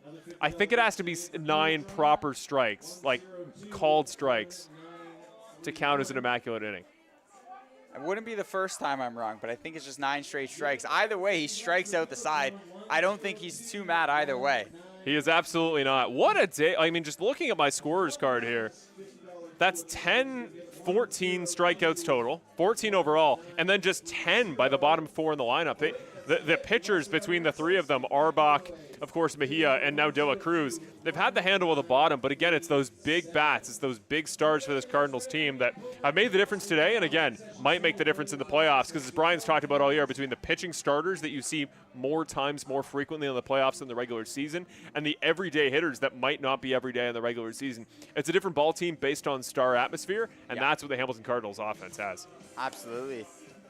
And once you can move some of these guys down in the lineup, like we said, Russell Young, he struck out 3 times, but he's not their everyday catcher. That's Yomer Hernandez, who, also just struck out, but he's been great this year for the Cardinals in limited action. And as we can see, the IBL themselves stepping in and just saying it's 9 strikes. You just need coming 9 to my strikes. defense, what you're trying to say. Yeah, the ball, it was a tough situation because he just barely clipped it. It clipped the bottom as the ball was dropping, put it in the dirt, would have been counted as a foul ball. So.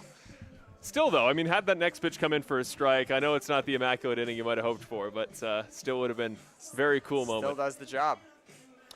Well, here we go. Casey Pierre-Howard is back up again for the bottom of the 8th here. 2 more opportunities for the offense for the Brantford Red Sox to either tie it up or, even better, take the lead. They walked the ball game off a week ago today. It was in extra innings, and it was with a slick base running play. It would be awesome to see it with the bats. Well, you want to talk about manifesting. It's Mr. Promised Marshall a home run up to bat. Yes, it is. Cassidy Watt. This could be his last chance today. I don't much like being taken for a fool, and he told me on the show, on Brantford Red Sox Report a week ago, we'd see one by the end of the season at home. Inside on the hands. Takes 2 to tango. Pierre-Howard can't hit him because that would also end the opportunity. 1-0.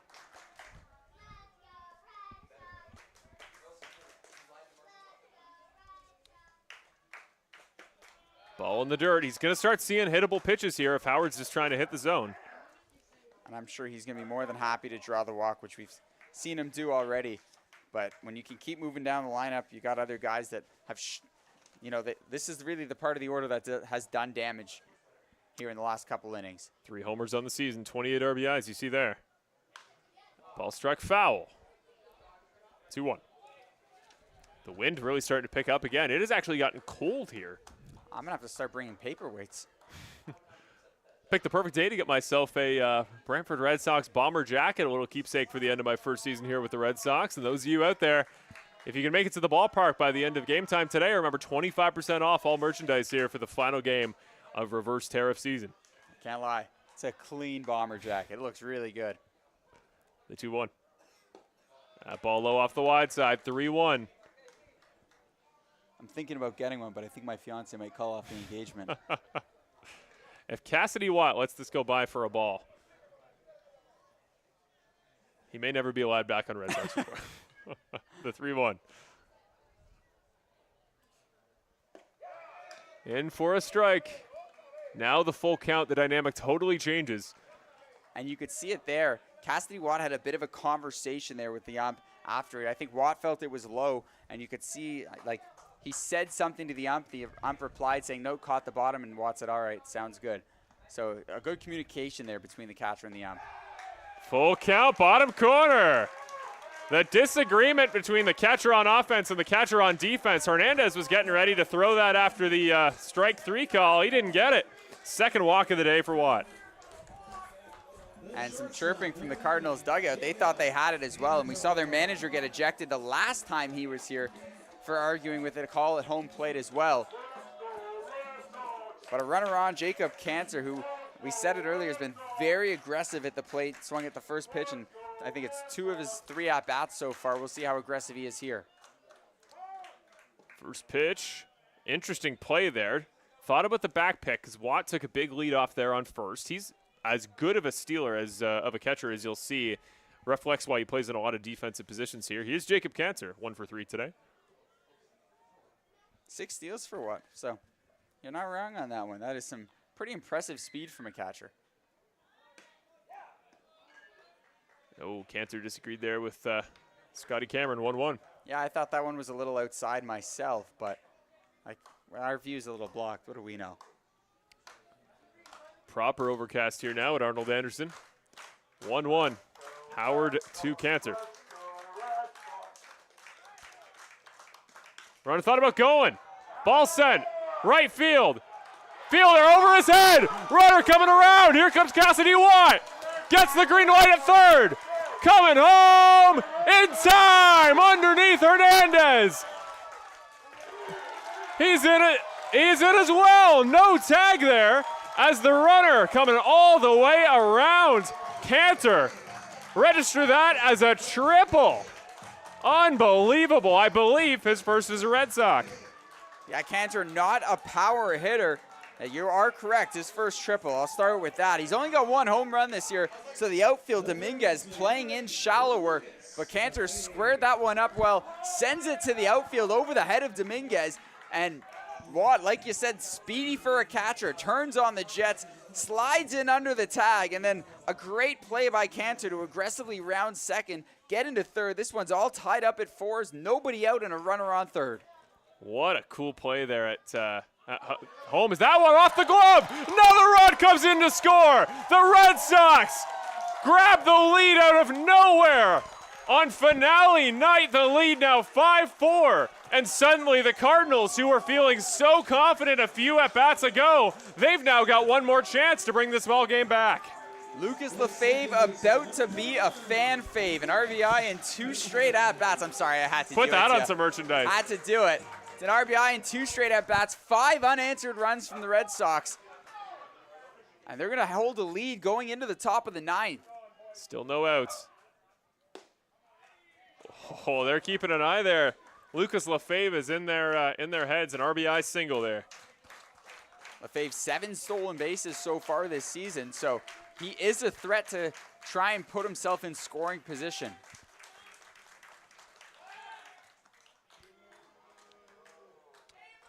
You know what, Cardinals fans out there, I'll give you some solace. You are not going to play a team in the playoffs as hot at home as the Brantford Red Sox. Don't worry. Not sure anybody is. 1-0 count, no outs in the inning. It's Bateman. Look at Lefebvre hopping around on first. Bateman that one up and over our heads. Luckily, he is going to go foul. 1-1. Great job there by our first base camera.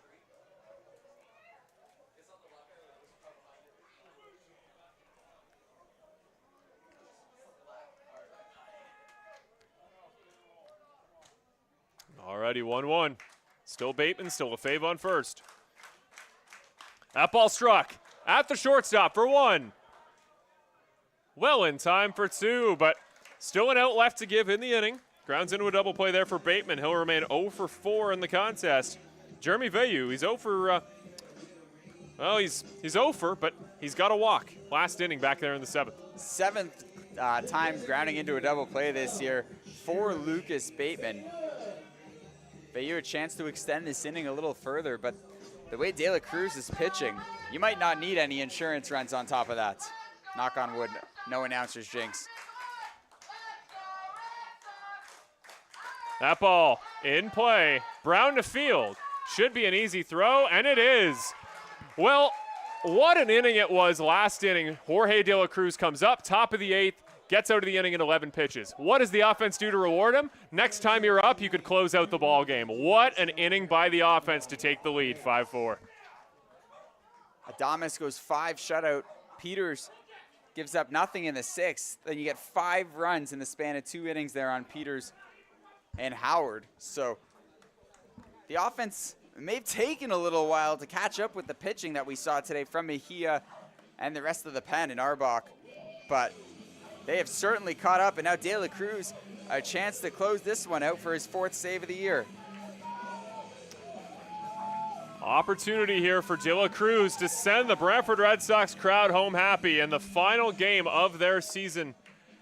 And I mean, it's one of those things that if you had to order every game of this season here for the Brantford Red Sox, if you had all the results, you had to lay them out here for the end of the season. I know it's a little bit agonizing that they've picked up form once they're eliminated from the playoffs, but if you put all those wins at the end, if this is the ball team you're bringing back for next year, it's going to be all up to Terry Smith, what he can do in terms of player retention. But this is a ball club that can make some noise, and imagine they keep this form to start off next year. We could beat our win total next season with this form by June. Absolutely. This is about as strong of an ending as you can possibly have. This is a team that really struggled last year, 11-31, but they scored not nearly as many runs as they have this year, and in fact won just 4 games at home all year. So they've outproduced their total wins at home this season. They're going to barring another strong 3 outs here from De La Cruz, they're going to outmatch, or they're going to top their win total from last year, and they're going to score about 60 runs more in the process. First pitch, up high and tight, ball 1. Now, it's not going to be easy by any means. You're looking at Lawrence, Mr. Home Run himself, Carlos Dominguez. Who's 4 for 4. And I guess Mr. Home Run himself as well, and Tyler Duncan. That ball chopped to shortstop. Cantor fields the bounce well. Gets it to Ortega for out number 1. 2 away. Now, that's not such an easy play there for Cantor. We've seen it today. The field's a little bit weird, and Lawrence has plenty of speed flying down the first baseline, but a calm throw from Cantor on the money to Ortega, and 1 man down here in the top of the 9th. The last 3 weeks at home, the home fans here at Arnold Anderson, they've waited out sun delays. They've waited out Barry travel delays. They've waited out, today it was a rain delay, and they've got some great home baseball in exchange to show for it. Another example today. Swing and a miss. Plenty of delays if it means getting a win as a fan. Carlos Dominguez, he is 4 for 4 in this contest. First strike he's seen. Swing and a miss. Awesome stuff. De La Cruz testing him off the far side of the plate. And that's just the stuff De La Cruz has. He's going to blow it by you, and the break on it is going to overwhelm you. That one didn't look relatively close to the zone, but Dominguez, I don't want to say guessing out there, but way off the mark. The 0-2. Wide corner, a little bit too wide. Scott Cameron is going to say too wide. 1-2. And you have some pitches to play around with. You don't need to go to the zone, just with how electric Dominguez has been today. Swing and a miss. 1 batter away. Jorge De La Cruz. He's pitched 3 innings now. He's got 5 Ks and 8 at-bats. Just phenomenal work. He went back to the breaking pitch that got him swinging for the 2nd strike. And now you got to deal with Mr. 2 straight home run derby champ himself, Tyler Duncan. Down a run. If you're Hamilton, there's nobody else you'd rather have at the plate. If you're Brantford, you got your best at the mound. So it's best on best right now to possibly close out the season. First pitch, bottom side, strike 1. You do not get a bigger matchup to cap off an IBL season than this. 5 in a row into this game. And home plate umpire Scott Cameron has had enough, and he's tossed. A member of the Cardinals, I would assume, likely the manager, and now the third base manager is going to come down to chat. Someone's not very happy about it. I can't quite see who it is.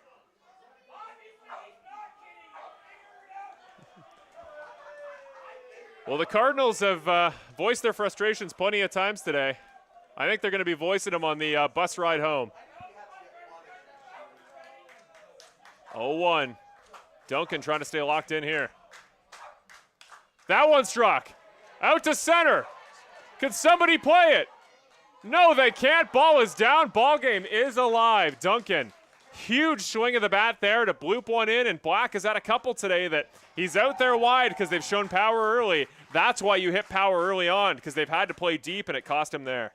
Yeah, they've had a few balls today just kind of drop into no man's land, and that's a prime example of it. Duncan makes not the strongest of contact with it, to say the least, but gets enough of it to drop it into what some people say the Bermuda Triangle of the outfield over there. So now Brandon Nickel has the game on his bat. Fun stat for you. The top 2 in the lineup today for Hamilton, 11 total bases. The rest of the lineup, 4.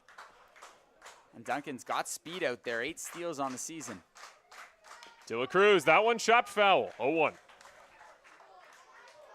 He was caught stealing today, but that was with the sole intention of driving home a run on the double steal. I don't think this is the time of a game where you attempt to try and steal him into scoring position, especially with De La Cruz Paez and his ability to get the ball to the plate so quickly. 0-1. Nickel strikes that one well. This ball game is not over. Around comes Duncan. That ball's all the way to the fence now. Duncan drops the helmet. He comes in. Not in time. Tie ball game. Tyler Duncan is hyped up. And the ball game is tied. The Brantford Red Sox offense will have to make one more appearance. Don't tell this Cardinals team that they can't move up in the standings from winning this one. That team looks like this game meant so much more to them. They're all up and out of the dugout, ecstatic about tying this one up. And sometimes it takes an ejection to kind of fire a team back up. That's a good point. And we might have seen just that with the Hamilton Cardinals a mere moments ago. Well, this ball game got a lot more interesting in the last inning and a half. De La Cruz needs to recenter himself. 27 pitches in now, facing Jaden Brown. 2 for 4 today. That ball's wild. Big moment there. It was a strike, but not caught cleanly there by Watt. Now you've run yourself into a bit of trouble. It's not much of a different situation than with Nickel at second base. It's just you got to be careful about not missing your spot as wildly as you did there. A base hit likely scored Nickel anyway, who's running on contact. But if you're going to give up this 6th run, you got to make them beat you with a hit. It can't be on a wild pitch. 0-1 to Jaden Brown. That ball chopped at the shortstop. Cantor fields it. Ball game is tied. Heading into the bottom of the 9th. Brown, to his credit, almost slid in for the bag there. Yeah, it's always a tough decision on plays like that at first, whether sliding head first into the bag actually slows you down or not. But Brown nearly beats out the throw by Cantor nonetheless. Now, a chance for the Red Sox to walk it off once again a week after their last walk-off. And here's a potential great storyline. The first guy to come up to try to do it is Graham Tebbett today, who, again, had been so hot as of late. He's become virtually an everyday player, either at DH or right field for this team late. And he is just, he's somebody that I can tell, you see him in the ball game. He's a very, I don't know, emotional, but not in a way that you mean for some guys where they're a little bit eccentric. He is just a guy that you can tell cares a lot. He plays the ball with an emotional style, and he's had some huge hits this season. He had a hit back, him and Tachioka earlier this season. I believe on Father's Day they each had a pair. And he's had big clutch swings before. He's had a couple these last couple weeks as part of this stint. Today he just hasn't had it. And you want to cap off the season at your best, right? Because, you know, what happens today is what you remember most. And, well, here's a special treat for you, Matthew. Welcome to your second ball game, Colin Hamilton. You have ex-MLB closer Fernando Rodney looking to close out this ball game. Yeah, you're looking for a big win here for Brantford, and guess who gets to greet you on the mound? One of the best closers of the 21st century here in Fernando Rodney. So no easy task here for the Red Sox.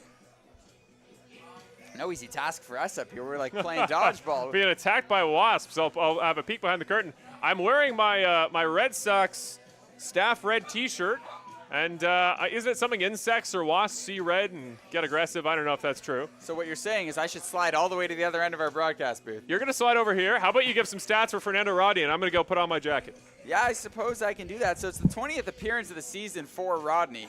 Gone just 17 2/3 innings, allowed 7 earned runs, 10 total runs. But he's still got that make-you-miss stuff that he had in the majors. 29 strikeouts compared to just 8 walks. And maybe the most impressive of it all, he's closed out 7 games here for the Cardinals.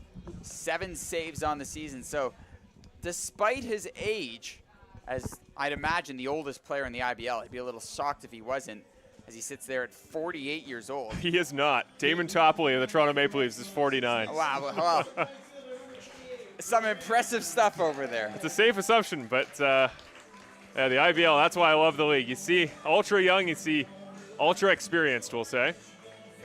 I have my my Brantford Red Sox bomber jacket. Get yours. I would say get yours today, and quite literally today, as it's the season finale here. And Arnold Anderson, first pitch of the ninth. Swing and a miss. First pitch to Tebbett. And you mentioned Tebbett having a tough day. The at-bats have been quality. He's working pitches. He's getting his, he's taking good cuts at balls. But it's not going to get any easier with Fernando Rodney on the mound.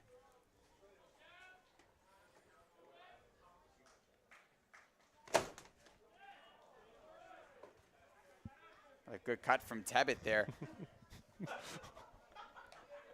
0-2 is the count to Tebbett. He took a swing at that ball. I took a swing at the Wasp, and neither came up successful. Both of you missed. Mine might get me stung. I was going to say 3 misses is worse for who? You or him? Here's 0-2 from Rodney to Tebbett.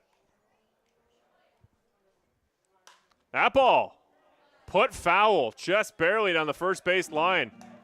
Got a good bat on it, just missed the direction.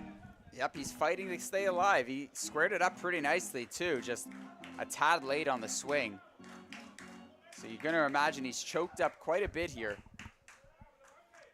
0-2 still. Rodney puts that one wide, 1-2. It's a good eye for Tebbett. Most people would kind of, I don't want to say shiver in their boots, but this is a guy that's played with the best of the best. He's proven to be elite with the best of the best. 1-2 is the count. Tebbett's on his back foot, if I'd imagine. Swing and a miss. 4th K of the day for Graham Tebbett. Not exactly the way that he would have liked his season to end. But I'm No. also sure he hopes he isn't getting another at-bat here, as one member of the top half of the order can work their way on base or even work their way around the bases.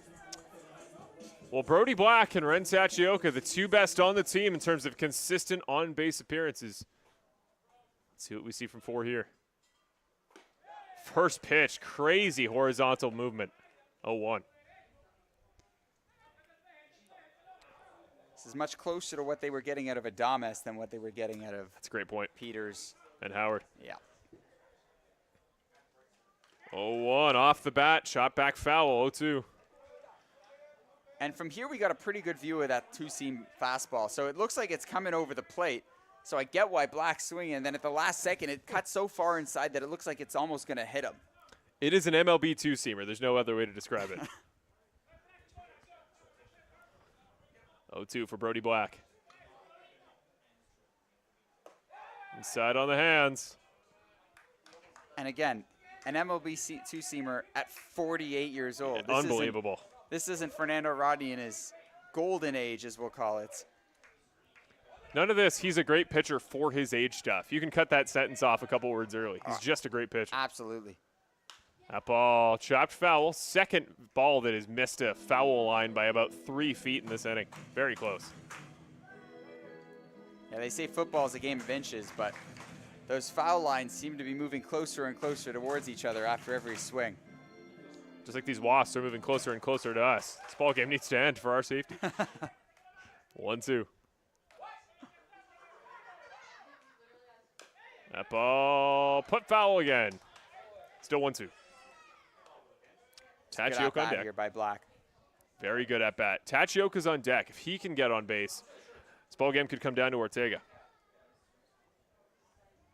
And we saw the best on best last inning, I guess, with De La Cruz against Tyler Duncan. Best on best might go the other way next batter.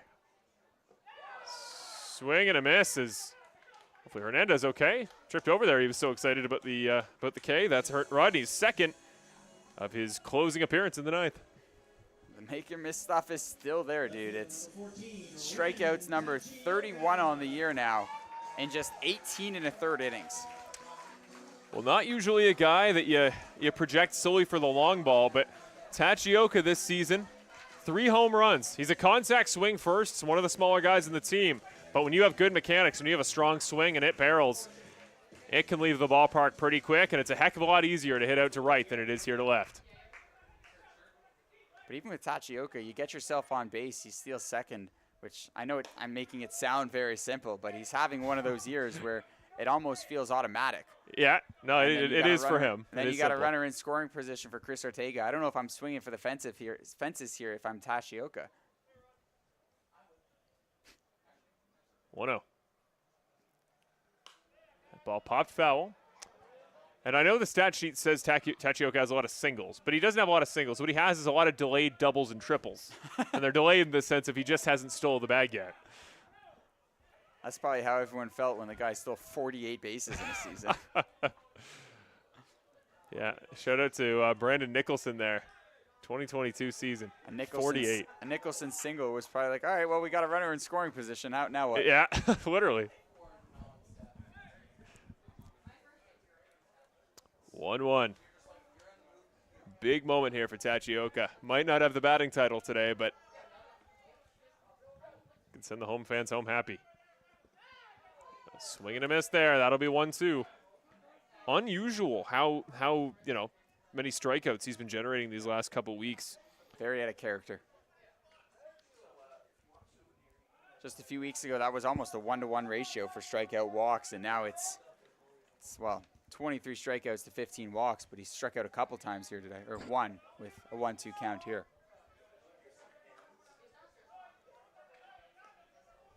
Did I manifest or did I jinx? Only the viewers at home can tell us. Wait and see. Potentially one pitch away from going extras here. 14 pitches thrown by Rodney. 15 here to Tachioka. Well wide off the plate. Well caught there by Hernandez. 2-2. Yeah, I played that very casual for Hernandez, knowing that there's nobody on base, but he backhanded that one in the other batter's box. Very unusual. 2-2. Chop back foul keeps it alive. Tachioka seemed to think he may have caught up to that one. Just barely missed. I think that's one of the things that makes him such an effective hitter. Is he's swinging to make contact. Whether it's to stay alive in at bats, to put the ball on the ground, to put it in play. We said it before. He very rarely strikes out. So this 2-strike situation is almost like any other at bat for him. There's no change to his approach. 2-2. Swings and misses. We're going extras here at Arnold Anderson Stadium as the Hamilton Cardinals come from the gates of defeat to the hallway of victory. They're there. There's potential. They just got to make it happen here in the 10th. And, well, it's a little bit of deja vu here as Rodney goes 3 up, 3 down there with 3 Ks from last Sunday. Feels like exactly where I was about this point. The weather was a little bit nicer. We were on Rogers TV, but very similar situation in the game. The other team had led in hits all the way through. We had really never controlled the game. No proper lead for Brantford in that contest. We have had one today now, briefly until this inning. And Tachioka, it was a long inning that led up to the eventual score. So Tachioka had actually had it out, or scored it out in a very similar position in the 9th on Sunday. So if we see him back up again, it'll take a lot of great efforts from a lot of great batters. But imagine if he were to end it off again. What a moment. Or, alternative option, Chris Ortega, Just who's up walks next. it off. Or Cassidy Watt. Or Cassidy Watt. There you go. I was going to say. Oh, man. I think we'd Can be you second imagine? on his celebration list. He'd go hug all his teammates, and then he'd jump up here and be like, I told you, Marshall. I told you. If he does it, the moment that the call happens, I'll call it over the fence, and then I'm off headset. I'm running down, and I'm dapping him up. Because that's a lot of responsibility left on me, Marshall. I don't know about that one. We bring in the best, Matthew. We saw something in you, and we knew we might be putting you in tough positions like this. I wish I knew what I signed up for. But De La Cruz back out there for the top of the 10th. 3 innings out of him, not enough. They're going to keep going back to Mr. Reliable here. And it's just been strikeout city for both of these teams here in the later stages of this game. But you also didn't sign up for the Wasps, who still crowd the booth, just like Andrew Savage crowds the plate. I like making friends. These aren't exactly the friends I had in mind. No. The rudest fans at Arnold Anderson, always the Wasps. So here's a check-in on our between De La Cruz, Watt, and the entire infield. There's a visit to open up the 10th. It's going to be Jaden Brown starting at second. So just about the worst one of the best runners they have, aside from Carlos Dominguez. But you are looking at the bottom half of the order here with Yoki Pena, Nico Kakados, and Matt Hildebrandt, assuming there's no pinch hitters. On the flip side of that, the Red Sox now have Tachioka starting at second, which is essentially Tachioka starting at third. That's a great point. And that's a balk. The worst way you could possibly open up the 10th inning. Move the speedy Jaden Brown not to second, all the way to third. But you make a great point. Tachioka being the guy up at second. His speedy base running could make the difference just off that alone. Absolutely, and now the infield's playing in because you haven't even thrown a pitch and you got a runner on third. The question is Brown going on contact? Because if there's a ball hit to the ground, and he is, you will have a play at the plate. 2-0 now here to Pena. We're going to see some power when the offense comes back for Brantford. Ortega, Watt, Cantor, and remember, they'll have Tachioka on second. The ball right at Ortega. What a snag! Oh, my goodness.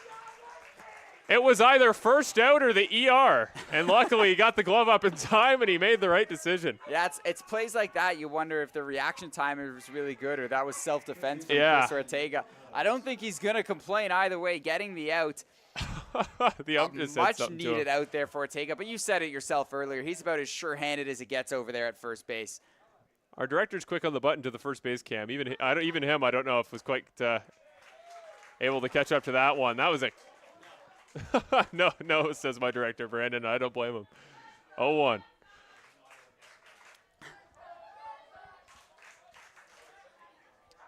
This is Kakados here. Hildebrandt still in the on-deck circle, so hasn't had the best of days. If you can get past Kakados, Which he's on his way to doing. Swing and a miss for 0-2. you're putting yourself in a really solid spot here. From the 5 to 8 spot, which is what we'll see in this part of the inning. 1 hit on 16 attempts, 17 if you include Pena's line out a moment ago. So not the hottest part of the order, and it's 2 for 21 if you do the entire bottom 5. Not by any means the best part of the order here for the Cardinals, but it just takes 1 hit to give them the lead back. That ball right at Bateman. And there to first to Ortega. They don't run Brown. I was watching out maybe to see if they would try something tricky to take the lead. And De La Cruz has worked himself back into a spot where he's 1 batter away from giving the offense a tie ball game back into the bottom 10. I was really curious to see if they were going to send him there, but Bateman does a great job of pinning that ball down to the ground. It looked a little awkward for him there at second, so I thought they might try and send Brown. But Bateman comes up with the ball, calmly sends it to first, and the infield back at normal depth here with 2 outs. Yep. Yeah, here's Hildebrandt. You talked about it. 0 for 4 today, 3 strikeouts and a flyout. First ball wide, ball 1.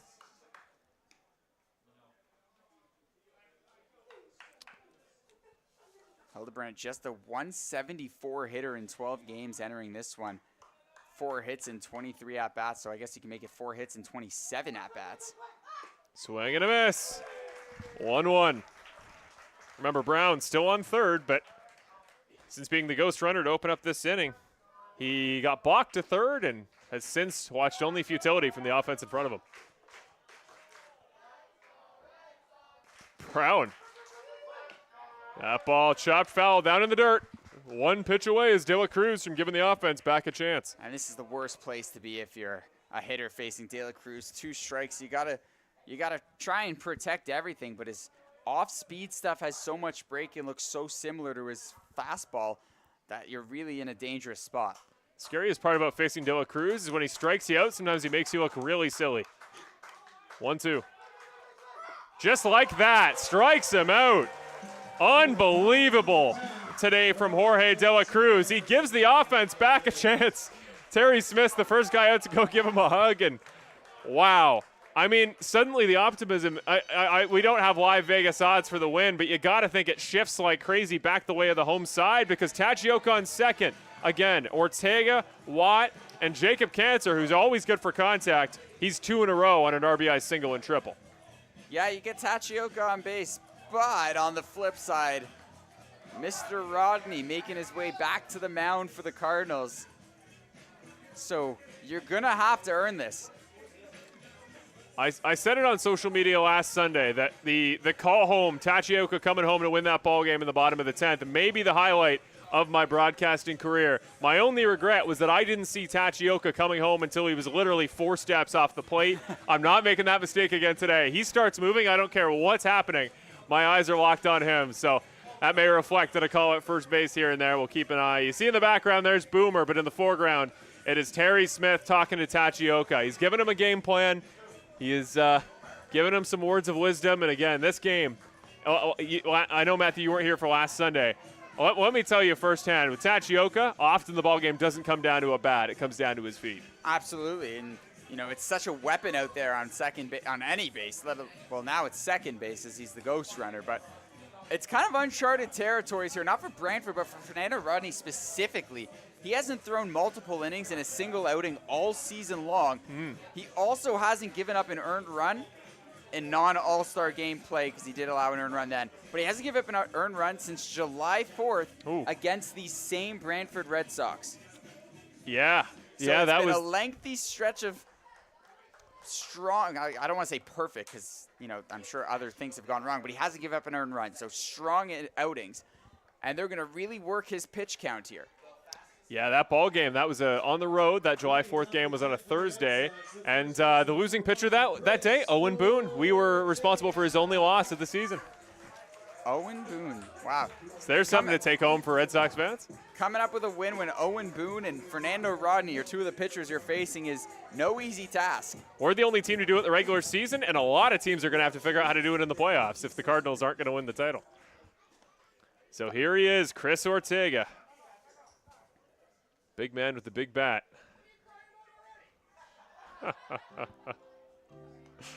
They're out to visit Rodney before a pitch has even been thrown. You got to wonder if they think about walking Ortega because he doesn't matter. Yeah. The runner on second is all that matters. So what do you risk having Chris Ortega hit somewhere in the outfield when you can come up and you can go up against the Cassidy Watt, who he's only hitting 209 entering today. So not a bad hitter, but hasn't been great this year. And that's exactly what it was. They're going to intentionally walk Chris Ortega, which I'm going to say it again, ladies and gentlemen. Red Sox report a week ago. He promised me that we would see a home run at home from Cassidy Watt. And he's having a conversation with Terry right now. I'm sure Terry's just saying, don't worry about what happened on Red Sox report. We don't need a home run. No. A single will suffice. You've got to find a way to move the runners forward. No, Matt. You don't get it. As a weekly show host, it's just something, it's a bond stronger than blood. You got to trust me on this one. Cassidy Watt. Well, we'll see what Terry feels about this in a moment. But also, something to keep in mind, do you sacrifice bunt down that third base line with Watt here? Move the runners forward. That's a great point. Slight right shift from the infield. That one's bunted to advance the defense. Keep an eye on Tachioka. Not in time. He gets there. Cassidy Watt, unbelievable to keep it out off the board. The Red Sox at home, bottom of the 10th in the finale. Bases now loaded for Jacob Cantor. I'll give myself partial marks. The bunt was the right call. Yep. I absolutely love it. But to find that spot between the first baseman and the second baseman where the first baseman doesn't know if he wants to play it, takes the extra step to get to that ball, and then hustling it out down the line, that is not catcher speed there from Cassidy Watt. Bases juiced here at Arnold Anderson Stadium. Jacob Cantor, a chance to drive in yet another run. Cantor's got a great social media fan base. They always love the stuff we put for him on social media. Wonder what they'll do if he walks this off. That one struck. Ball game! Not one, not two, not 3, 4, 5, but 6 in a row as the Red Sox finish the season off and Jacob Cantor singles home. Who else but Ren Tachioka? I hope you're ready for 2026, Red Sox fans, because what an end to the season. We talked about Cantor's aggressiveness all afternoon long. It didn't pay off the first 2 at-bats. A first pitch swing there on Fernando Rodney finds a hole between the third baseman and the shortstop. Tachioka is going to score on that play every single time. 3 straight at-bats with an RBI for Jacob Cantor, who gets my vote for player of the game. I But agree. more important than that, the Red Sox, like you said, 6 consecutive home wins to close out the season. A really strong ending for a team that started incredibly slow. Unbelievable the way this ends, and it's not with the big power swing in the end. That's how Hamilton kept themselves in this ball game. In the end, it's death by 1,000 paper cuts. The 6th inning onward, there was 1 single until the 6th. From then on, it was 7, and then the triple by Cantor, 2 walks, and suddenly you got a winning ball game. I mean, just wait for the entire offense to come up and contribute, and one by one, they wear down the Cardinals into this win. It certainly took some time. They went 6 innings without scoring a run, and things were looking very bleak, to say the least, but they really put it together those last few innings. And ending off with a win at home, it doesn't get any better than that. A season series win over the Hamilton Cardinals as well. I can't believe it. Jacob Cantor's mom, partner, whoever, unless he does it himself, get ready to wash his laundry because he is about to be doused in Gatorade. I mean, I don't know if he's ever going to wash that jersey after a walk-off That's a great hit. point. That's a great point. Maybe it shouldn't. Here he is talking to Game Day host Julia Bino. Well, Matthew, I'm so glad for Brian's last game on Friday. We get to finish off with one more win. I'm so glad he and I got to call that game last Sunday on Rogers TV for Rogers TV's send-off. Today for your, I guess, send-off for your first season and your second appearance. You get a great game of ball, and you did exceptional today, man. How'd you feel coming back? I mean, it's great to be back. I wouldn't say I did exceptionally. I think I was carried in large part by, Mr. Brantford Red Sox over here and Marshall Crocker. But it was an absolute blast today. We couldn't have asked for a better game. I mean, we could have asked for it to start on time. But, That's a good point. beggars can't be choosers. We'll take the great game. We'll take the 6-5 win. And plenty to look forward to for next year. Unbelievable. Brantford fans, I hope you were excited for the next season of baseball. We unfortunately have to wait, but the fan support was awesome. Not just today, but we started the call to action about a month ago, Brian and I, saying we got a lot of home games late. These could be big if we were still in the playoff hunt. Come out to a ball game, and the fans have. I've been really happy to see that, that we've been drawing some momentum here. The team on the field has certainly been doing their fair share. And as somebody who's been around this game the entire season, has called 18 games at home this year for the Brantford Red Sox, 6 of my favorites came in quick succession to cap off the year, and that's really special. It's got me excited for whatever next year may hold, and I hope you fans watching at home feel the same way. We have nowhere to send you. Usually I'd send you where we are next year for the Brantford Red Sox on IBL Brantford Red Sox YouTube. I don't believe you have another episode of Red Sox Report that will be posted to YouTube, but as always, there will be reruns on Channel 20, Rogers TV, so check them out if you're ever free at 10 p.m. on a Monday. The show will be on. Go check it out. And I want to thank Matthew Wiskow one more time as well. Brian Hawley, Spencer Seymour, who did it. We had commentators the very first game of the season before I even actively commentated for the team.